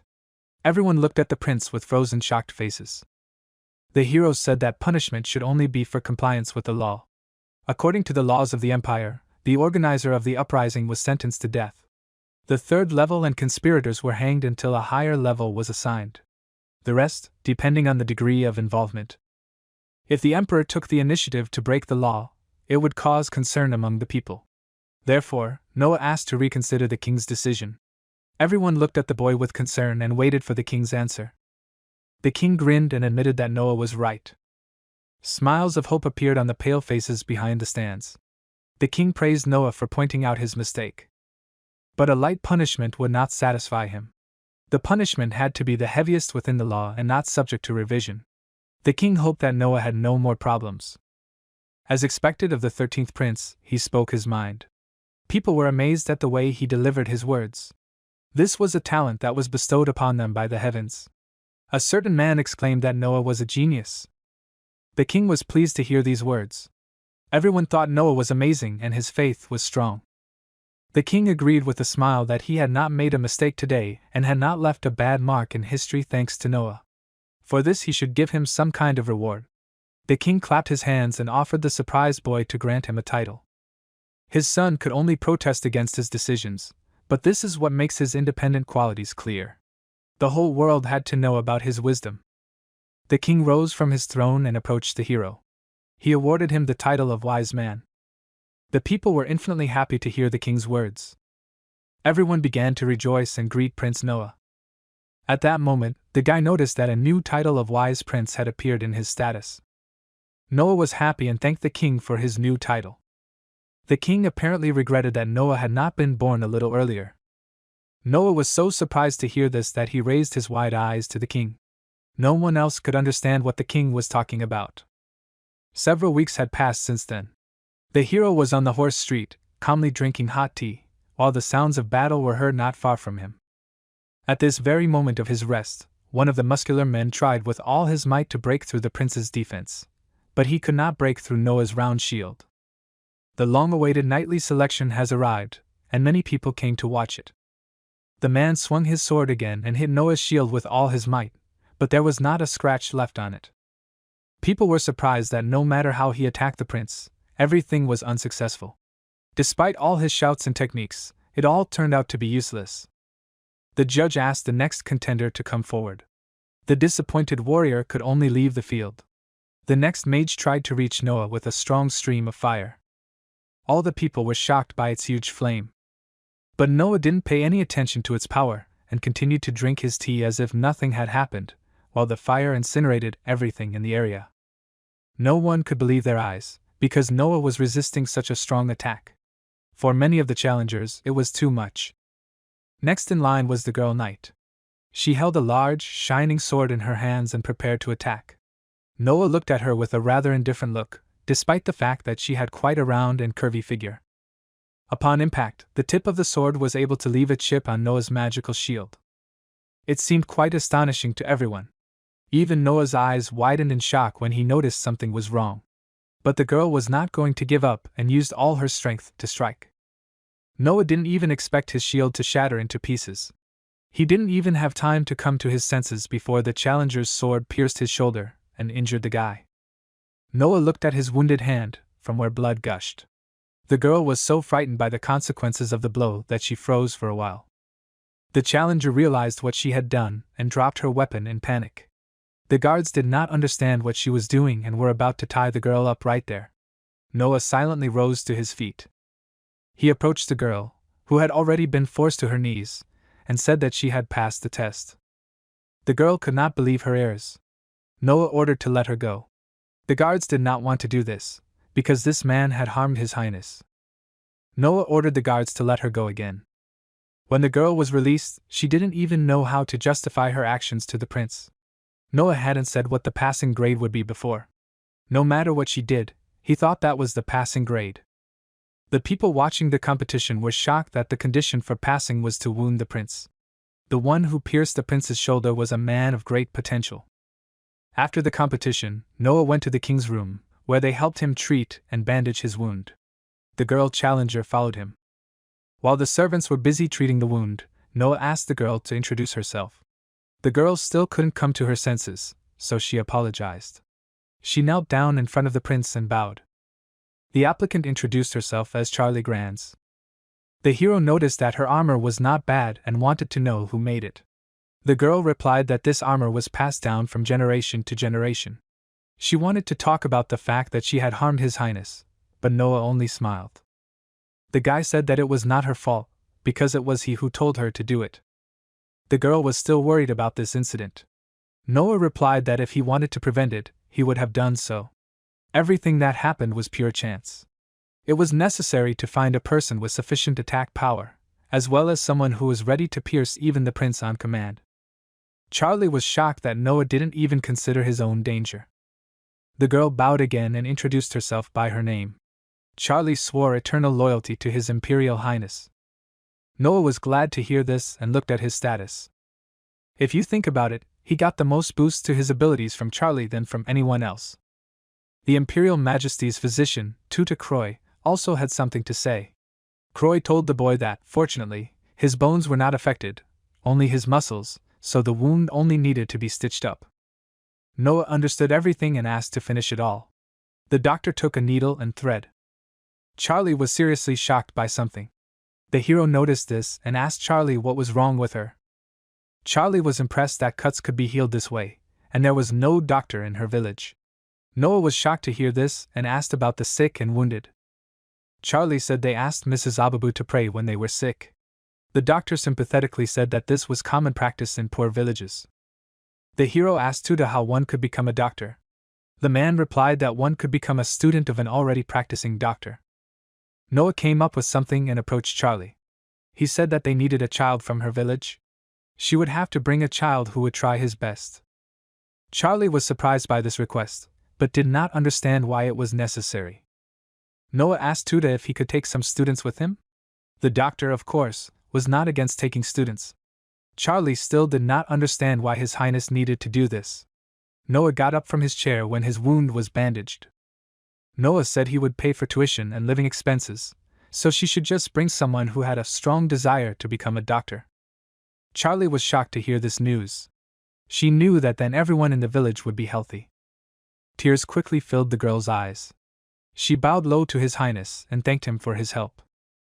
Several days have passed since then. Noah, accompanied by Charlie, came to the very street where the guy bought the book and the ring. Charlie had never been here before, so she was interested in looking around. They entered the room of the same merchant from whom the boy had purchased the ring. The merchant assumed that Noah was looking for a gift for His Highness the Fourth Prince. This was true, since the Fourth Prince had suppressed the rebellion in Noah's stead. The man replied that he had just recently acquired a couple of new things. He clapped his hands for his subordinates to take out the things. Several men and a woman brought out antiques in the form of paintings and boxes. Also among these amazing things was an equally amazing thing, a glass statue of a girl in a dress. The hero wondered what it was. They must have used glass instead of crystal. The merchant was surprised that the boy saw it at first sight. The hero did not know that it was possible to make such a statue of a goddess out of glass. The man answered that it was left by the famous Lindsay.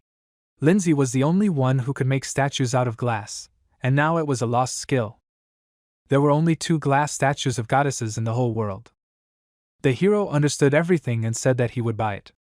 The merchant was pleased with this and said that its price would be 10,000 ren. Noah gave him a whole bag of coins and said there were more. It was his reward for helping him choose a gift for his brother. The merchant thanked the boy from the bottom of his heart for his generosity. Just at that moment, Noah's older brother came to them. He didn't even know that the younger prince would be here. The heroes didn't expect to meet Oscar here. The elder brother immediately noticed the statue of the goddess Lindsay and asked if it was real. The merchant confirmed it, and said that he would not offer a fake to His Highness. Oscar felt sorry that there were two of them in this world. Noah was surprised that his brother apparently knew where the second one was and asked him a question.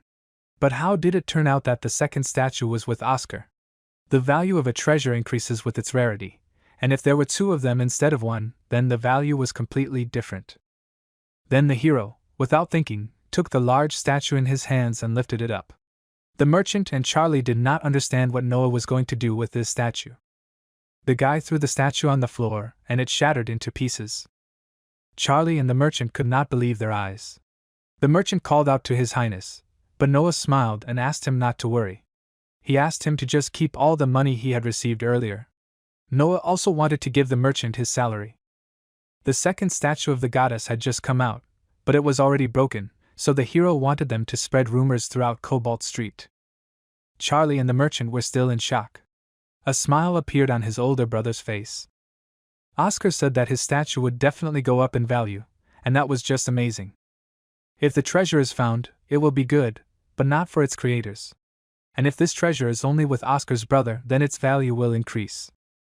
Oscar scratched his head and admitted that he wasn't that smart when he was younger, but he only achieved that after he became an adult. Leaving the establishment, Oscar promised to thank Noah later.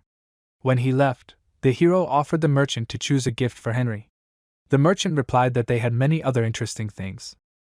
After some time, Noah, accompanied by Charlie, came out onto Cobalt Street.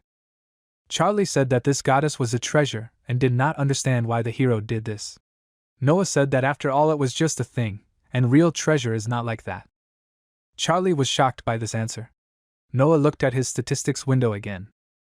The hero believed that the real treasure was people, and nothing else. He meant people like Charlie.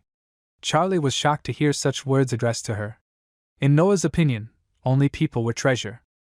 Charlie was so impressed by his words that she again promised His Highness to follow him for the rest of her life. Noah agreed with her, and the girl happily followed Noah further. The boy dreamed of becoming an adult, and then entering the lands as a lord. By then he should have collected his treasures. One clear sunny morning, the maid bowed and wished the prince good morning. Two maids stood together and guarded the door of the room, which soon opened. Behind her was Noah Ararat, a wise prince who was already 12 years old. While the hero was sitting at a long dining table with several candles on it, he noticed one of the maids. The maid kept her eyes on the view outside the window.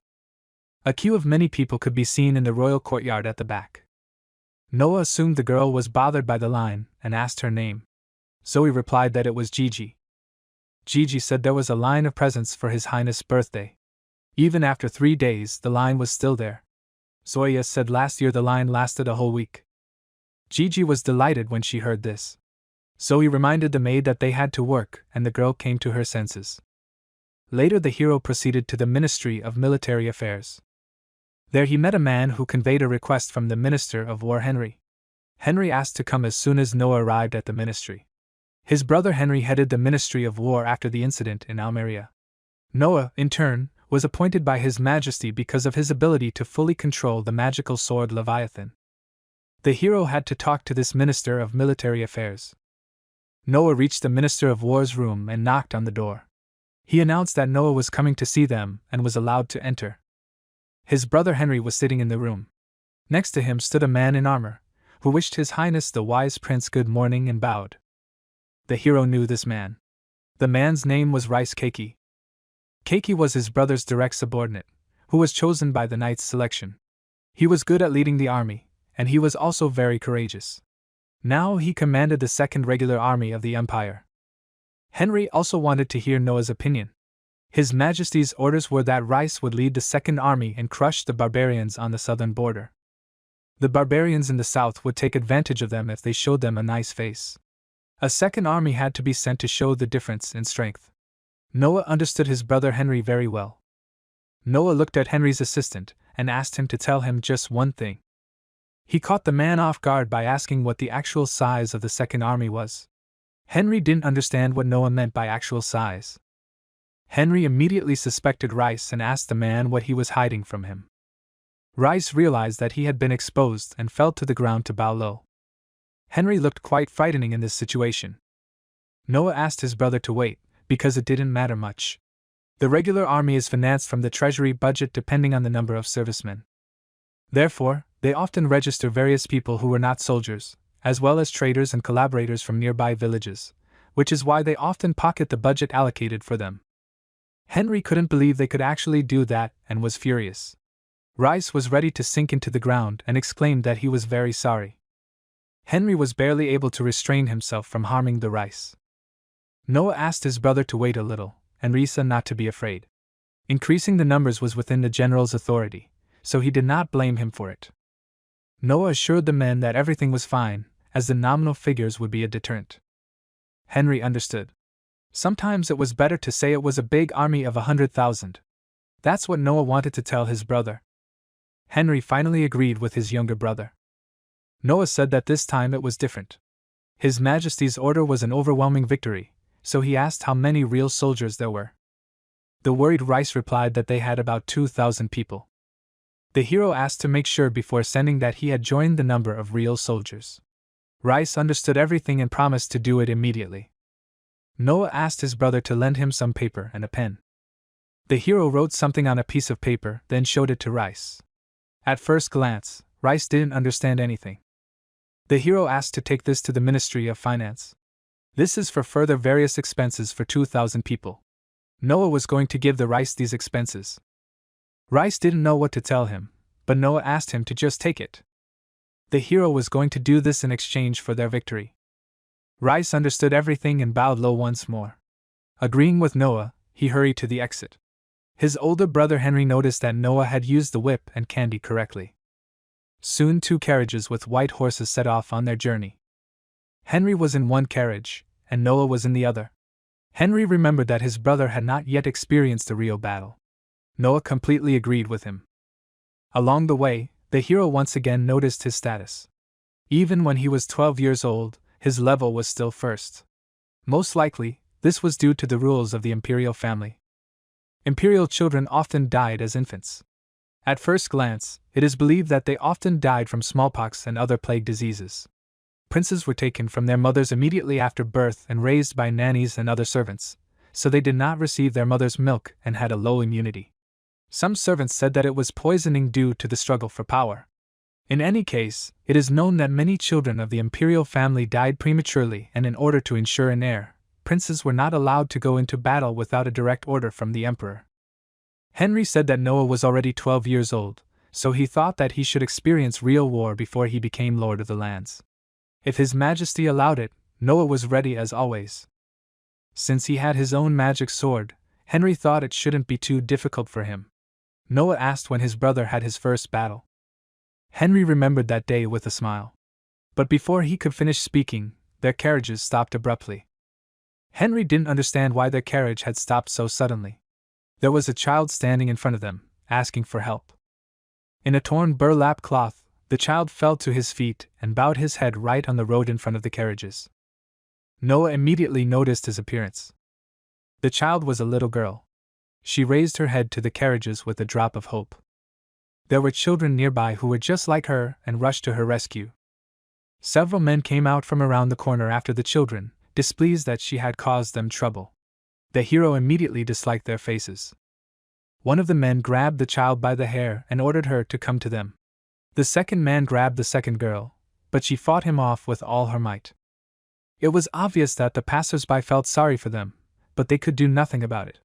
The only one who ordered them to stop was Noah, who got out of his carriage. The angry men didn't know who the guy was and rudely ordered him to get out of there. Noah said something about registration, but the men didn't understand what he meant. The hero demanded from the men their registration, certificate, and the name of their store. The men didn't like that some guy was asking them about something like that. Noah replied that trading without registration was a criminal offense under the laws of the empire. One of the men pulled out his knife, and the other attacked Noah with his fists. With the help of his magic bracelet, Noah immediately summoned his sword and launched a frontal attack. The guy stabbed a large, muscular man in the right shoulder and cut the stomach of the second. The third man, who was standing behind them, was wounded in the left arm and screamed in pain. Henry smiled and praised his brother for a job well done. 2 of the men fell to the ground bleeding, while the third was still able to kneel. The locals were amazed and exclaimed that it was amazing. They did not understand where this boy had learned it, because it looked so much like a masterpiece. The children were as amazed as the locals. They stared at Noah with their mouths open, fascinated. Noah wanted to make sure that the girl was okay and asked her a question. The girl cried with happiness and exclaimed that everything was okay. Noah clarified that these people were black slave traders. All these children were their slaves. The girl's face turned white again with horror and fear when she heard a man's voice from the darkness. Another man came out to meet them, who resembled the injured men. A scary, withered-looking man took off his black hood. With a grin on his face, he said that it was a pleasure to meet His Highness the Wise Prince. Noah apparently didn't like the man, but he wanted to know his identity. The man's eyes widened in horror, and he said that he was a man who made a living from such children. For some reason he didn't want to give his name, but he would like to hear the reason. The man confessed that he was the property of His Highness the First Prince. In the end, it turned out that this terrible man was the property of His Highness the First Prince. Noah asked if it really belonged to the First Prince. The man smiled with his toothless mouth and said that everything was correct. Apparently, he really knew the First Prince. Noah looked around and noticed that there were too many people here. It was obvious that this man was really planning something terrible, and his malicious, insane grin never left his face. The hero asked his brother Henry if he knew this man. Henry replied with an indifferent face that he did not know him. The boy told the man that his brother didn't know him, and he didn't know who he was either.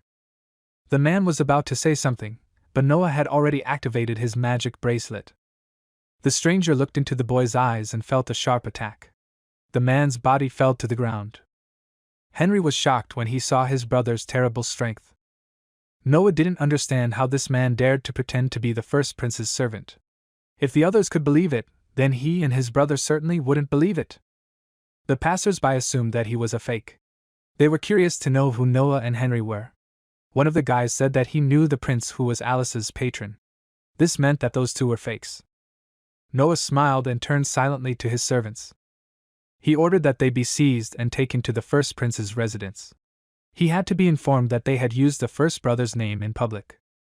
The hero looked at the children, who continued to stare at him in surprise.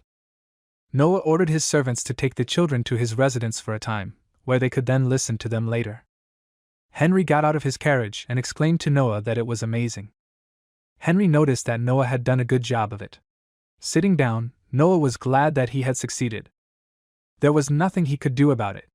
It was under his older brother's control, and if Noah did anything to it, his brother might resent it. The truth was, the man was a black market slaver, and it would be best to assume it was a fake and leave it to his brother. Henry was surprised by Noah's way of thinking, but an approving smile appeared on his face.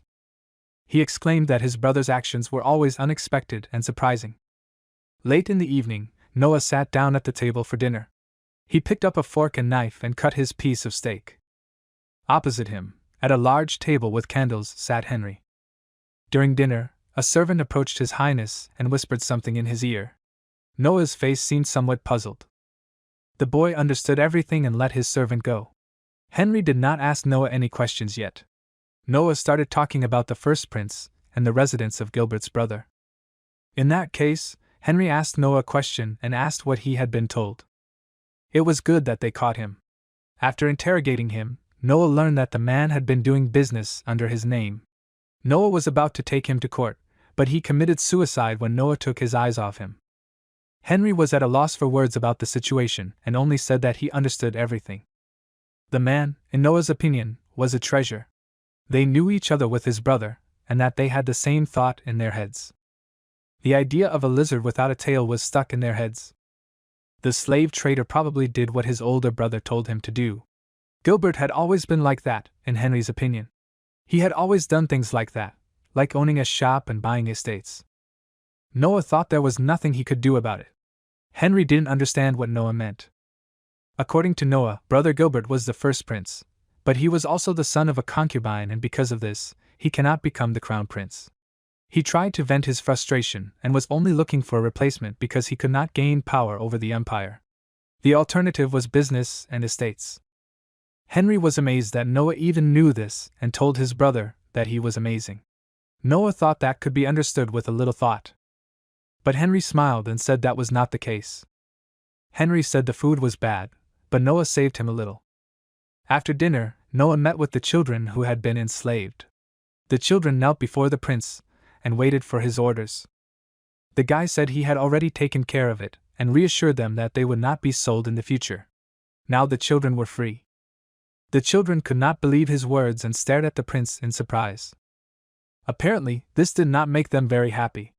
The children looked at each other in confusion, and Noah began to understand what was going on.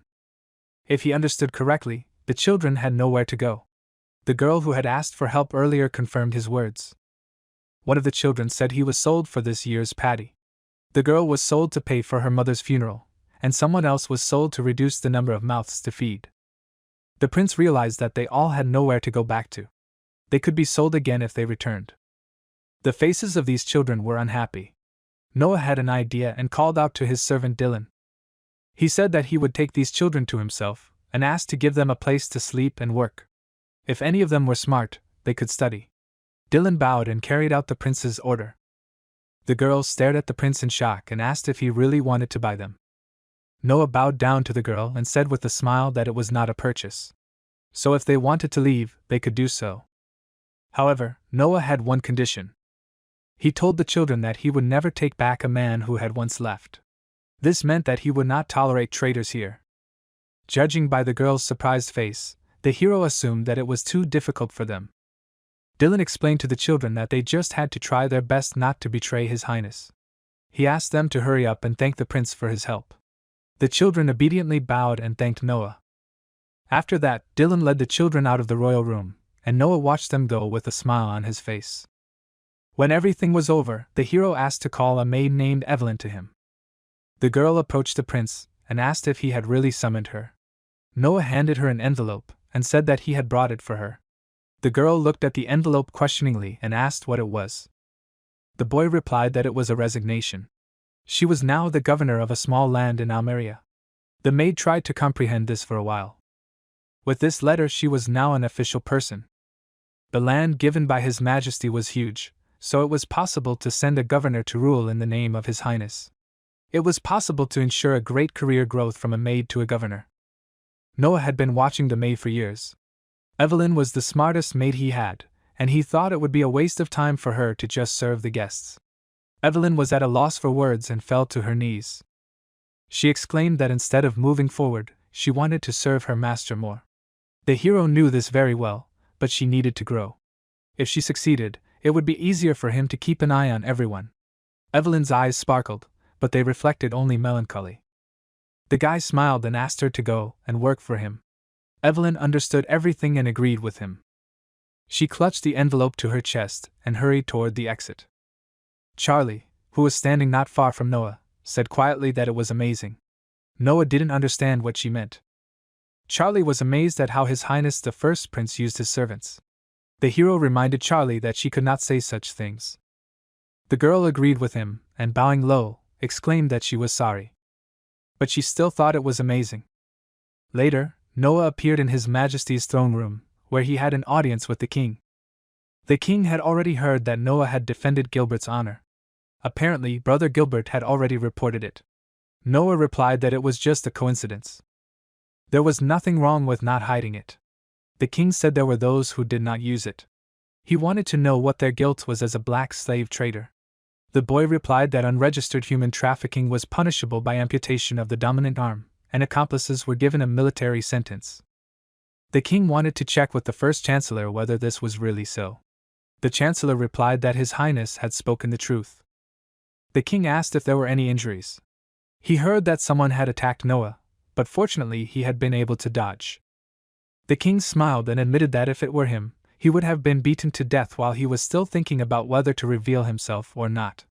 If that happened, it would be a crime of great blasphemy punishable by death. Noah exclaimed that he had not thought so at all. Under the laws of the empire, the crime of contempt did not apply to those who did not know the identity of His Majesty. In other words, blasphemy did not apply until he revealed his identity. In this case, it would simply be assault causing bodily harm. Everyone who was in the hall with the king opened their mouths in amazement. Everyone began to quietly discuss it. Noah suggested that he had said too much. It would be better to say that there was disrespect here, not blasphemy. Disrespect was a more delicate topic. The hero had to tell the truth, because it was not right to hit the Chancellor in the face like that. He thought he should apologize, but the king suddenly laughed. The king turned to the first Chancellor and suggested that he had won the bet. The Chancellor confirmed this and said that he had seen it for himself. The boy was completely confused and did not understand what the king meant. The king admitted that he had made a bet with the first Chancellor whether he could speak only in accordance with the law. Noah didn't understand why they needed this test. The king had long known that Noah was very strict when it came to the law and decided to make sure of it. In that case, in the name of the emperor, the king was going to appoint Noah Ararat as Minister of Justice. Everyone present was shocked when they heard this from the king himself. Noah thought that he had been answering the questions as usual, but now everything was different. Now he has been appointed Minister of Justice. Soon the carriage brought Noah to a large building. Huge gates opened in front of the guy's face. The Ministry of Justice already knew that His Highness the Wise Prince would be coming to them. They were already waiting for him and bowed to their new minister. The guy went into his office, where he settled comfortably in a chair at the table. A dark-haired guy approached him and introduced himself as Vinny Ossi. He was the Deputy Minister of Justice. Noah realized that he was the second most important person. At that age, this position was a good career move. Noah asked Vinny what he was supposed to do at the Justice Department, and asked for a briefing. The deputy explained that the Ministry of Justice organized courts throughout the empire and was the place where a trial could be held. Usually, the Ministry of Justice or His Majesty himself would try those guilty of serious crimes, such as rebellion. In other words, it was a place of sorts. Noah asked Vinny if he ever judged people personally. The guy replied that he did it in some cases. The guy wanted to know how many bribes he had already taken. Upon hearing this question, Vinny turned pale and said that he had taken absolutely nothing. The hero said that he had no intention of continuing this, and wanted to know the whole truth. He was going to forget everything Winnie had said as soon as they left this room. This was exactly what Winnie had expected from His Highness the Wise Prince. The boy admitted that he did not take much, only a few hundred ren a year. This was because Vinny was very careful. Others, who were not so careful, took 10 times more. The prince wanted to hear about his obligations. Vinny didn't take murder cases, but the hero didn't understand why. The guy replied that they could be solved easily. The case could also come down to revenge, and that was irreparable. He only took cases that could go either way. Noah took a pen and paper and wrote something on it. After that, he handed the paper to the deputy. Noah assumed that he took 500 ren a year, and he would give him 10 times that amount. The amount would be 5,000 ren, so Winnie had to stop doing this while Noah was here. The hero wanted to live up to His Majesty's expectations, so he asked Winnie for help. Having received a bribe, even if it was small, it was still some help for Vinny. Vinny understood why His Majesty gave him the title of Wise Man and appointed him Minister of Justice. Vinny handed the paper back and said he didn't need the extra money and promised not to take any more bribes. He asked to just let him work for His Highness. In a normal situation, the hero would doubt his sincerity. Looking at his skill panel, Noah noticed that his MP and intelligence and status plus had increased. At that moment, he understood everything. In the middle of the night sky, among the bright street lights, an orchestra began to play, and one of the maids carried delicious food to one of the tables. This entire luxurious banquet took place at the residence of the 8th Prince Oscar. The hero thanked Oscar for allowing them to celebrate it in such a grand manner. Oscar was also happy about it. The second person as a prince who had been appointed minister during His Majesty's reign for over 50 years. Since it was Noah, they had to celebrate it. However, Oscar noticed that his younger brother was puzzled by something. He assumed that Noah was not happy and asked him a question. Noah was simply curious as to why His Majesty had suddenly appointed the imperial princes as ministers one after another. Oscar smiled and thought that Noah was just being nice. The Minister of War was his brother Henry, and he was appointed because of the rebellion that had taken place in Noah's land of Almeria, and the Minister of Justice was Noah. You could say that it was because he was his patron. Oscar noticed that something was definitely bothering Noah. As Oscar already knew, the empire had a history of near collapse. After that, there was a history of major changes in the imperial system. Everyone except the crown prince, who studied political issues in order to inherit the throne, was incompetent, so the empire fell into decline. Because of this, the empire now granted the prince the title of prince, and gave him feudal land to gain experience in governance. Oscar agreed with Noah's words. This situation where ministers are appointed one after another without such training. Noah thought that this could be a hint and asked Oscar's opinion. Oscar was shocked by his younger brother's logic. Suddenly Oscar jumped to his feet so quickly that his chair wobbled and fell to the ground. Everyone around their table immediately became silent and stopped. Even the musicians who were playing the violin fell silent and stared at Oscar in surprise. Oscar couldn't believe it. He assumed there might have been a change. Noah wasn't sure. As long as he was simply loved, there would be no problem.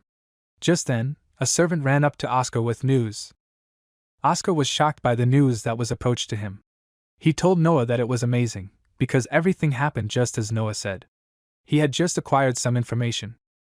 It turns out that His Majesty is going to appoint Oscar as Minister of Finance at tomorrow morning's meeting. Oscar's appointment as minister was clearly beyond the bounds of love for Noah. Oscar raised his glass to Noah with a smile. He raised the glass above his head and offered him a drink. The king's servant came to him and said that they had captured 167 people, including Keats. His Majesty would be forced to abdicate, and then the crown prince would take the throne. All this was according to previous information.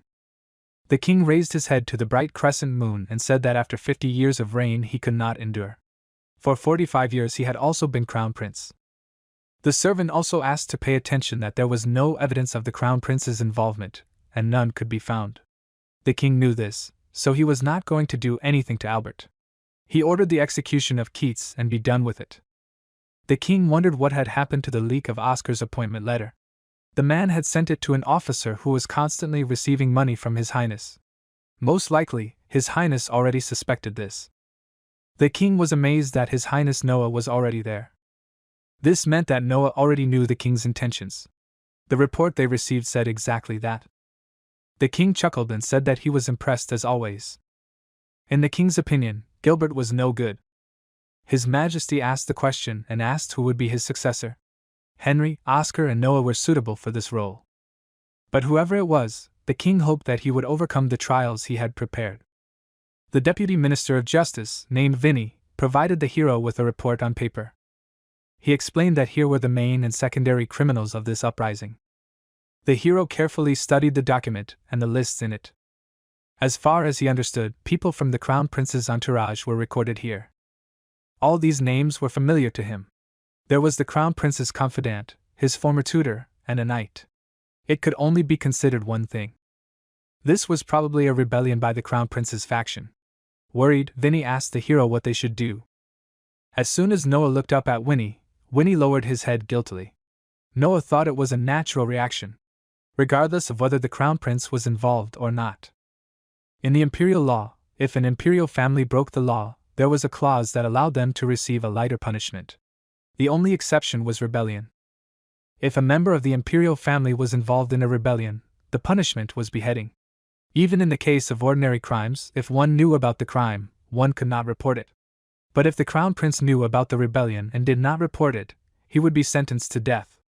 That was the whole problem. Treason against the Crown Prince was punishable by death.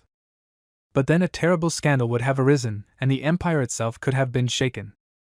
Noah thought for a moment, and asked Winnie if His Majesty had said anything to him. Winnie agreed and said that according to the king, those who did this would be punished. The hero wanted to make sure that the king said only that, but Winnie did not understand what he meant. Apparently, His Majesty had no intention of interfering. In that case, they would only execute those on that list. The rebellion didn't even need to be acknowledged. Vinnie agreed with Noah's words. Therefore, they had to execute everyone immediately. Vinnie was impressed by the guy's decision and bowed to him. There are two types of death penalty depending on the time of execution. The execution was immediate and collective, which was carried out once a year. If a collective execution could be achieved, it could lead to freedom. If there were no mitigating circumstances, the execution would be carried out immediately. His Majesty clearly did not want to involve the Crown Prince, so the hero had to do it. Vinnie asked where they were going next. Noah stood up from his chair and said they were going to have an audience with His Majesty just in case. Soon Noah arrived in the royal hall to see the king. The king was glad to see Noah there. Before the start, Noah knelt down and bowed before the king. The king wondered why Noah had come here, and the boy replied that he had come here to ask questions about the rebellion. The king understood everything and asked what their punishment was. The hero replied that, according to imperial law, the main criminal would be sentenced to beheading, and the rest would be sentenced to death. Moreover, it was decided to execute them all on the same day. The hero looked up at the king to see his reaction. The king smiled and praised the boy for his good work. He went up to his servant Cruz and called out to him. He told Cruz that Noah had done a good job, so his allowance would be increased by 1,000 ren a year. A judgment of this kind was not a sufficient achievement to justify the addition. However, it was the kind of message from His Majesty. In other words, he did not want to involve the crown prince. The king lowered himself to Noah and placed his hands on his shoulders. This was exactly what he expected from Noah. He told the boy that he had done a great job. The king expected Noah to continue doing good work. Noah's carriage soon set off back on the road. After a while, the boy returned to the Ministry of Justice, but what he saw there shocked him. Right at the entrance, Noah noticed wounded people and hurried to them. He asked one of the soldiers about what had happened. The beaten man told His Highness that there were uninvited guests. Noah didn't expect that there would be such people here. The man replied that they had already killed several of their men and were still inside. The hero said that if that was true, he should go to the Ministry of War and tell his brother about it. But then Noah decided not to do that. It could be problematic if they made a big mistake. In that case, the boy asked to gather everyone here. He ordered not to let anyone in except him, even if it was the prince. Noah grabbed his shining leviathan and ran into the building. The hero quickly ran through the corridors to the next doors. Opening the first doors, he saw a man with a sword attacking. The intruder had managed to deal with several workers and was just dealing with one of the last survivors. He swung his sword to deliver the final blow. Just at that moment, Noah came to the rescue. The hero blocked the enemy's blow with his sword. He turned the enemy's sword aside and inflicted multiple wounds on his arms and legs. The wounded enemy exclaimed that Noah was naive. He wanted to repeat it again, but he bit his tongue. The intruder noticed the boy's magic ring, around which the letters were shining. A sparkling thread, like a thunder whip, appeared in the unknown man's teeth. This whip did not allow him to close his mouth. The hero understood that all this was done for the sake of suicide. Following this man, 3 more appeared. At the same time, they pounced on their target. Noah stood patiently in place and waited until they were as close as possible. He waited for the moment when the enemies would swing their swords at him. The guy swung his blade and simultaneously parried all 3 blows from all sides. His precise strikes caused the enemy's sword to change direction and wound his own ally. The wounded intruders lost their vigilance, and Noah, meanwhile, managed to jump over their heads. He delivered a few more slashes with the Leviathan. He turned his attention to his magic ring, which glowed and activated at his command. Noah closed the mouths of the offenders with a magic whip, just as he did with the first man. Just as the battle was ending, a frightened Vinny ran up to Noah. He called out to His Highness, and noticed that the prince had apparently overcome these men. He found this surprising. He reported that there were more than 20 victims among the guards. Moreover, the rebels were all killed. At first, I was surprised, but he said nothing about it. He wanted to make sure he heard all the news. Vinny replied that that was all. The hero looked at their opponents. In other words, these 4 people belonged to the crown prince. The crown prince went to great lengths to shut up the mouths of Noah. Concerned, Vinny asked His Highness what they would do. But Noah already knew what he would do. Suddenly the boy turned the Leviathan towards himself, and inflicted a deep wound near the ribs. Vinny was afraid for His Highness, and called out to him. Noah clenched his teeth in sharp pain. Vinny didn't expect Noah to suddenly stab himself with his own sword. The deputy's face turned pale with fear when he saw the pool of blood under the hero's feet. Unable to bear the pain, Noah fell to his knees, his face covered in beads of sweat. The hero clutched his wound and said that these 4 people had attacked him and asked what the harshest sentence would be for seriously injuring the prince. Shocked, Vinny said that they were immediately threatened with the death penalty. In that case, the guy ordered to do it immediately, and Vinny agreed. After this, the maids and the doctor took care of the prince's wounds and laid him on a soft pillow. At that moment, Winnie came into their room and said that the order had been carried out. The prince, still pale, looked at Vinny and nodded approvingly. Concerned about the prince, Winnie told His Highness that everything had happened as expected. The hero told him that this was the end of the matter and sighed with relief. Noah knew that if they made one wrong decision, the country would be in turmoil. After this incident, the hero came to the king for an audience. He wanted to bow to him, but the king asked him not to do so because he had a wound. The king noticed that Noah often came to him and inquired about the state of his wound. Noah assured him that there was nothing to worry about. And yet the king doubted that such a powerful killer could contact them who could injure such a strong man as Noah. After all, Noah didn't think he could hide it from His Majesty. He thought the king would also punish him for cutting his belly.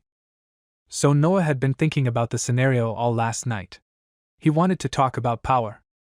Noah thought that it was not just a matter of swordsmanship. Regardless of skill, any master could be subject to mental attack. The king understood perfectly well what his son was talking about.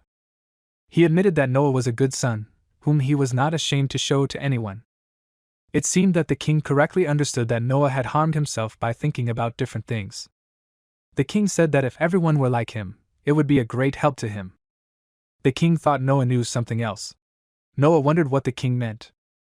The king spoke of the so-called virtuous emperors, 9 out of 10 of whom ruined themselves and their reputations. When he spoke of reputation, he must have been referring to the crown prince's betrayal. It was not flattery or anything, but His Majesty was a good ruler. It could be said that he led the empire to a golden age that had never been seen before in its history. In the histories of future generations, he would undoubtedly be described as a great ruler. And yet the uprising could have been successful. Then everything would have been different. The hero assumed that the crown prince would have forced him to abdicate, and he would have been elevated to the rank of supreme emperor. In the future, he would be written about as the worst emperor, a man who could not even control his son. So the king would have ruined his reputation, and that would have been the end of it. Most likely, His Majesty no longer trusted the crown prince. The reason why he did not do anything about it right now is because disinheriting the crown prince would also destroy his legacy to some extent. There was no evidence yet, so Noah was going to continue according to the script. Noah was afraid that he would have a request to His Majesty. The king was interested in this and asked what he needed. Noah reminded that he was Henry's brother and Oscar's brother, and His Majesty had appointed all 3 of them as ministers. This was the first time they had all been involved in something like this, and Noah was afraid that they might have made mistakes.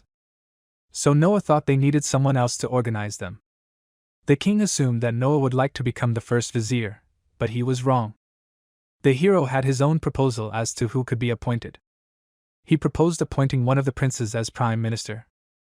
The king was surprised by this proposal. Noah confirmed his words and said that the prime minister will be the one in charge of everything. He will unite the 3 princes. Noah would like the crown prince to take on this role. A slightly displeased grimace appeared on the king's face. It seemed that he was having a hard time making such a decision. For Noah, this was a natural reaction to his proposal. The hero explained that making them all organizers in various ministries would help them stop the crown prince. The crown prince will cease to act on behalf of His Majesty. The final decision will be up to His Majesty. Besides, they will report to him after they have discussed the matter, so there will be no additional burden on His Majesty. The king asked about the consequences of the prime minister's refusal. He assumed that the prime minister would not obey them. To prevent this from happening, he would like each of the princes to have a right of appeal. If they feel they should, they could appeal directly to His Majesty, without going through the prime minister. The king was silent for a moment, pondering Noah's words. His expression seemed surprised, and Noah's proposal was shocking to him. A confident smile appeared on Noah's face. It seemed to him that his true intentions were understood by the king. The essence of this proposal was to elevate the crown prince to the rank of an authority figure, but this would not give any power. He would rule them, but the final word would be His Majesty's. If he did not agree with them, they could skip him and talk to His Majesty directly. In other words, the office of Prime Minister was simply an office that did not matter whether it existed or not. The king agreed and said that this would be best. The king admitted that it was good advice and promised to listen to it. In response, he bowed to His Majesty. The king stood up from his throne and extended his hand to Noah. He stroked his head. Still, the king regretted that Noah had not been born a little earlier. Noah was pleased to hear these words. Along with the smile, a slight blush appeared on his cheeks. The king cleared his throat and walked back to his seat. He now had to reward Noah, he said, but money would be too dull a reward.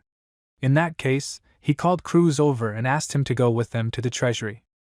The king looked at the hero's hand where the ring was. His Majesty said that undoubtedly this ring was found by Noah. He invited the boy to go into the castle's treasury. He wanted to see how Noah reasoned. Reaching the end of the corridor, Cruz opened the doors and the room shone with the golden light of jewelry. The room was simply enormous. It contained a variety of valuables, from small items to large shelves and statues. The king asked Noah to choose one thing that he liked. The king watched with a smile as Noah walked into the middle of the room and stopped. He extended his hand, which had his magic bracelet on it, and activated it. Thanks to the object, he saw the entire room as if in a negative. The hero noticed a sparkling light that emanated from near the large vases. He headed towards the light and noticed a painted, sparkling box on the chest of drawers. He took the shining box in his hands and slowly opened it. There was another ring in the small painted box. Noah picked up the box and told the king that he would like to take it. The king nodded his head in approval. He was impressed that the hero chose Ruthia without hesitation, but that was to be expected. Noah looked at the ring in the light in surprise and repeated its name. This ring had its own name, Rusha. As soon as the hero put the ring on his second thumb, the ring began to glow with a bright flame. Noah glanced at his status window, which soon changed. Perhaps because his fire was initially very low, his fire skill immediately rose to level C. This meant that the rudium ring had the power of fire. The king knew that Noah had seen through all of this. It seemed that the ring had impressive power. The king assumed that Noah wanted to try it out and suggested going outside. He turned to Cruz and asked him to prepare everything. But the hero told His Majesty that there was no need for that. The king grinned and suggested that the boy had another idea. The hero adjusted his ring on his finger and said that he had a better idea. Together with His Majesty, Noah went out into the backyard of the mansion. As a reward from His Majesty, the boy received a Rusha, which has the attribute of fire. Rusha added a plus to his status and had the will of a Leviathan. It was also possible to use only the power of the ring. With these thoughts, Noah activated the magic ring on his finger. The flames from the ring grew larger and larger until they engulfed everything in the area. Soon the young man's entire body was covered in hellish flames, but he did not even move. The king was seriously scared for Noah and called out to him. Before he could run up to the guy, Noah calmed him down and said that everything was fine. The shocked king noticed the blade of the Leviathan, which appeared in a cloud of fire. The boy raised the sword in front of him and said that fire and water cancelled each other out. If they are evenly matched, they will drown each other out, but if one of them is clearly superior to the other, the effect will drop to almost zero. This is exactly what was happening before their eyes. The shocked king looked at the molten ground beneath Noah's feet. Despite the fact that it was melting, Noah stood unwaveringly on it. Moreover, the king did not feel any heat at all. To make sure of this, he extended his hand to the flame. The king noticed that the melting was only occurring within the circle's range. Noah confirmed this and said that he used the Leviathan sword to control the heat output. The king was so impressed by this that he exclaimed to the boy that it was simply amazing. When the hero had cleared out all the flames in the area, he stood on a small round island of land, around which a moat had formed. Noah put out the flame and looked at His Majesty with a smile. The king's eyes sparkled with delight. He exclaimed that Noah was able to completely control the ring, which was very impressive. Ruthia turned out to be a real gift for Noah. The king invited him to continue working hard for the benefit of the empire. Noah agreed with His Majesty. After a while, the king and Noah returned to his spacious office. His Majesty sat back down at his desk. The king had one more thing he wanted to hear Noah's opinion on. Noah was immediately interested in the king's proposal. His Majesty handed the boy a paper and he carefully read it. This report dealt with the younger brother of His Majesty Graham Ararat, and also his uncle. It was stated that he had volunteered to pay a fine of 30,000 ren. Noah asked His Majesty what Uncle Graham had done. Graham's son was the king's nephew. This nephew had been outrageous and had killed a drunken man with whom he had quarreled. Noah initially tried to understand what was happening. The king said that he had accused him of a crime, and Graham himself suggested imposing a fine for not keeping an eye on his son. According to the laws of the empire, Uncle Graham was innocent. Just as a child is not obligated to pay off a parent's debt, so a child's crime does not apply to the parents. The king had told Graham all this before, but Graham was still afraid. Most likely, he wanted to buy peace of mind by paying this fine. The hero read the paper carefully again. 30,000 ren was a huge sum. The average monthly income of an adult male was only 10 ren. The king wanted to know the opinion of Noah. Noah thought they should give it up. To the king, it sounded like a no-lose proposition. According to Noah, they couldn't fine an innocent man, even if he wanted to. In that case, the king suggested amending the self-payment law. Their treasury was in a state of chronic danger. Saving people from natural disasters and suppressing uprisings required money. That's why everyone wanted to have extra income. Noah understood the king's feelings. He told the king that if they set a precedent like that, people would think he was innocent if he paid the money. If that happened, then the barrier to crime would be lowered. The king agreed and said that in that case the restraining law would die. Moreover, most of the people who would use it were merchants, nobles, and officials. This could lead to political corruption. Noah handed the paper back to the king and said that the lack of a treasury was a serious problem, but it must be replenished with legal funds. The king agreed with Noah's words. He told the boy that he had given him good advice. His Majesty also thought that they should have consulted Oscar. The king signed the paper and placed the royal seal on the signature. It was an official document of the emperor, or rather an imperial decree. The king handed this order into Noah's hands. The decree began with praise for the 13th prince's wisdom and ended with Noah being appointed as an advisor to the prime minister. The prime minister had advised Noah to appoint him, and he was now his advisor. The king assumed that the hero might not like this honorable position, but that was not the issue. It was about the offer. The king did not understand what exactly Noah was talking about. There was no question of paying while avoiding sin. The hero asked about allowing him to pay for the honor. The king stared at the boy in surprise, not understanding what he meant. Noah suggested that they give the honorary title of knight to anyone who donated 1,000 rin to the treasury, and so on. When a person has a certain amount of money more than he can spend on himself, he will seek honors rather than increasing this amount. They use the money they could spend on themselves to educate talented but disadvantaged people to increase their fame as nobles. This is one of the reasons why aristocrats become patrons of different people. The king understood what Noah was talking about. However, all that can be bought is honor. An honorary knight will never become a knight, and will not be able to move on to real power. Instead, they would receive the reward from His Majesty in person. The king assumed that was all there was to the honorary title of knight. Noah agreed with His Majesty. The king simply beamed with delight and exclaimed to Noah that this was a great idea. His Majesty called Cruz and ordered him to inform Oscar immediately. Noah looked questioningly at His Majesty. He wanted to ask about something. Noah remembered that he had some unfinished business at the Justice Department, and wanted to ask him for permission to leave. The king was surprised by such a request. The guy thought to himself that this was all. As with everything else, it was not good to overdo it. Noah thought that if he stayed here, he might end up in Oscar's territory. So he had to leave with a suitable excuse before Oscar arrived. The king smiled and told Noah that he was quite a clever child. His Majesty, of course, dismissed Noah and thanked him for his time. The next day, Noah noticed a crowd of people looking at something with interest in their backyard. Mr. Sis smiled at the boy and said that everyone was surprised by what His Highness had done. He usually met them when he came to the imperial palace. Sis was an ordinary eunuch. The earth melted into a donut shape and everyone was wondering how it happened. Noah smiled and agreed with his words. Everyone was amazed by the strength of His Highness. Some even fell into the hole trying to dig up the earth, and someone even broke their leg. The boy said that it was so and handed the eunuch a bag of coins. Sis took the bag with a surprised face, and Noah told him that it was for the treatment of the workers. Sis thanked Noah for his help. Everyone said that His Highness was very kind to those under his command. He thought that His Highness would probably marry soon. The number of applicants for his service was growing and exceeded hundreds. Sis said that the number of eunuchs would increase to 1,000 at this rate. It was said that His Highness was the most popular of His Majesty's children. This was a politically sensitive topic that could become too broad. Noah became curious about what the eunuch was holding in his hands and asked him a question. Sis looked at his box with satisfaction. He said he brought it for His Highness the 16th Prince. He seemed to enjoy making the bugs fight.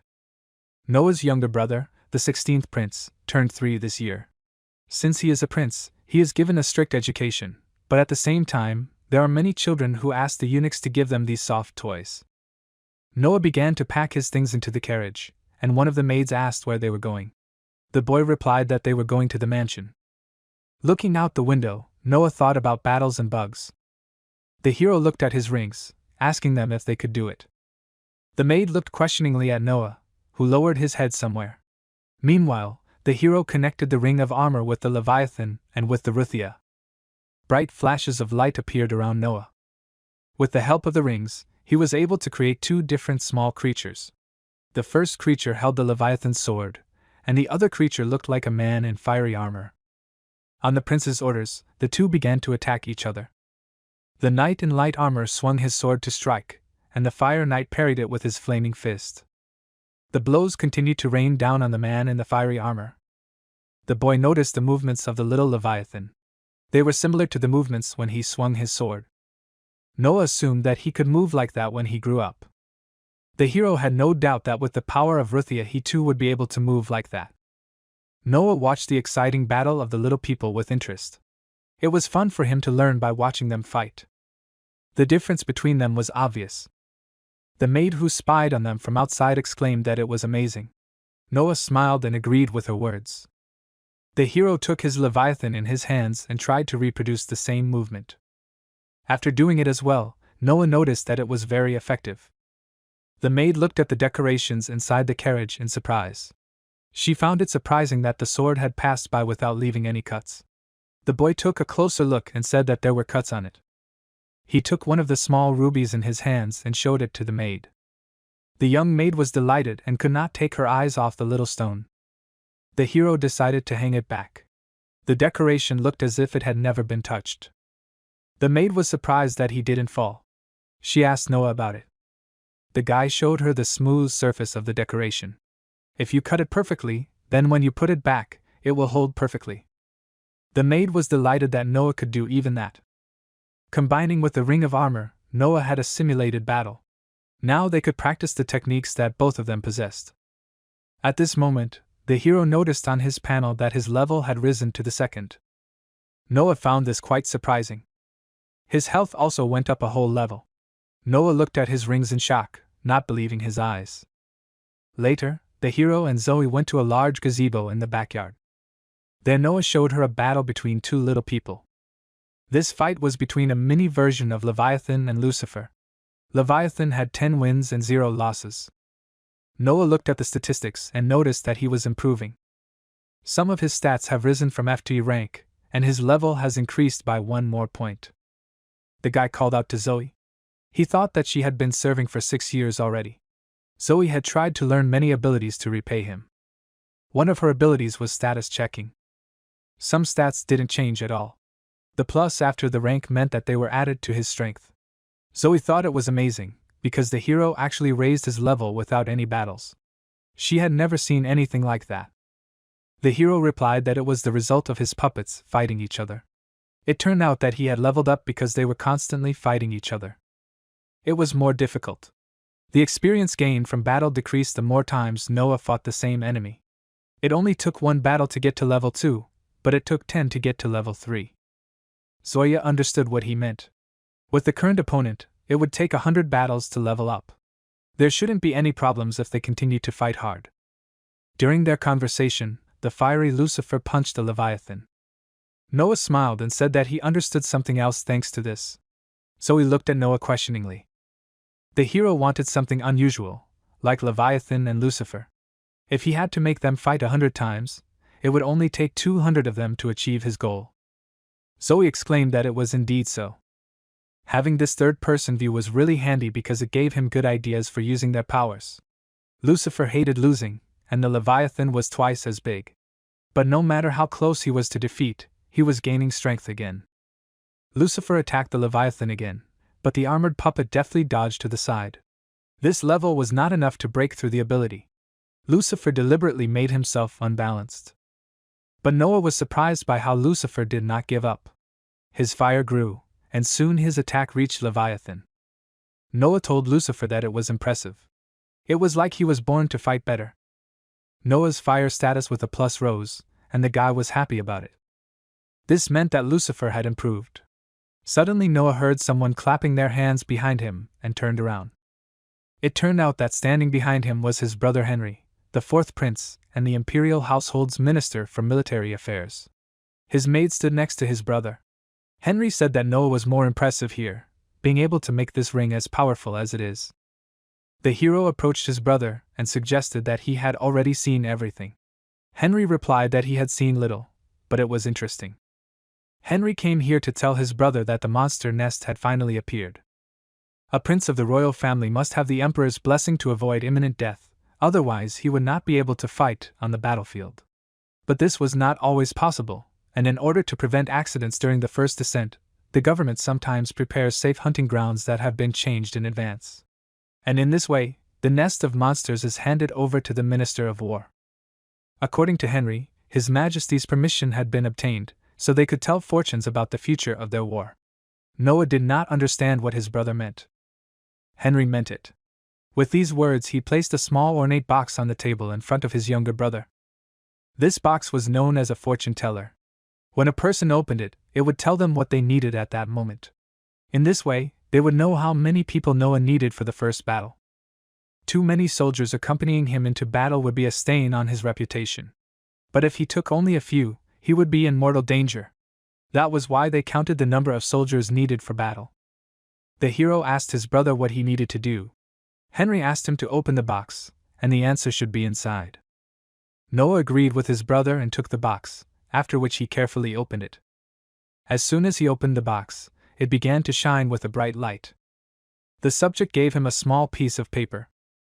The boy grabbed the piece of paper in his hands, and Henry asked what was written on it. A bright number 1 was shining on the piece of paper. Henry was very surprised at first. This meant that he was going on a mission alone. Henry exclaimed that Noah was simply amazing. It was already night outside, but Noah's puppets were still fighting with each other. While the boy was watching their fight, a maid came into his room and told the master that a guest was waiting for him. Noah wondered who could have come to him at night. The girl replied that there was a messenger of His Majesty, and he came with a royal decree. The hero understood everything and offered to go to him right away. The fourth prince's chief assistant, Rice Cake, came to Noah. Noah bowed before Rice and said that he was listening to him attentively. There was an awkward pause between Rice and Noah as the hero knelt down in front of the man and bowed his head. As is known, the messenger who brought the king's decree was his representative. All etiquette had to be observed, and therefore no one could interfere with the process of transmitting the order. Rice reported that the first battle of Noah Ararat, the son of the king, would be postponed and asked to wait for the next order. After this message, to Noah's surprise, Rice himself knelt before Noah and bowed to him. He told Rice that they had not seen His Highness for a long time. The hero suggested that here he could feel at home with his brother Henry. Sometimes royal families nominated their own slaves, servants, and other household members as their commanders. Rice was one of them with noble roots, which gave him the right to be called the heir. Compared to Rice's status, even the status of Evelyn, whom he appointed as his deputy, was incomparable. But the most important thing was something else. Rice had the status of both a representative of the state and a servant of the royal family. And now he served not only his brother Henry, but also Noah. So immediately after the decree was delivered, he was obliged to fall on one knee and bow to it. After all the formalities, the hero sat down on the sofa, and the Rice stood opposite the prince. Noah wanted to know why his battle was postponed. Rice replied that it was only because of His Highness's authority, but the hero did not understand what he meant. When Henry reported the results of the prediction, His Highness was extremely pleased. Since this was the case, they had to make a big deal out of it, so they decided to postpone it. The hero understood everything. People, of course, loved spectacles. And if the main character was a member of the royal family, then everyone definitely wanted to see it. Henry thought it was unheard of for someone like Noah to fight alone. Now His Majesty was seriously discussing with Henry and His Highness the Eighth how to spread the glory of his greatness throughout the empire. Since this was indeed the case, Noah could afford to rest a little. Accompanied by Charlene, Noah went to the Street of Kobolds. There he and the girl walked through the shopping arcades, looking for interesting antiques. Noah went in search of the same things as the Leviathan and the fiddler, but nothing ever caught his attention. They came to the shop of the merchant from whom Noah had previously bought the rings. Noah wanted to know if he had the things he wanted. He said anything would do, like cursed dolls. The man was delighted and remembered that he had something lying around. But suddenly his decision changed, and the man said that he was lying and sinning. According to him, it was a fake and just for kids. Noah chuckled at his words. He meant that he didn't have the things he needed at the moment. The man admitted this and said he was very sorry to disappoint Noah. Noah understood and did not see anything wrong with it. He handed over a bag of 10,000 rins and said it was for him. Noah asked to contact him if the merchant found the goods he had mentioned. The merchant took the bag of coins in shock and agreed with the prince.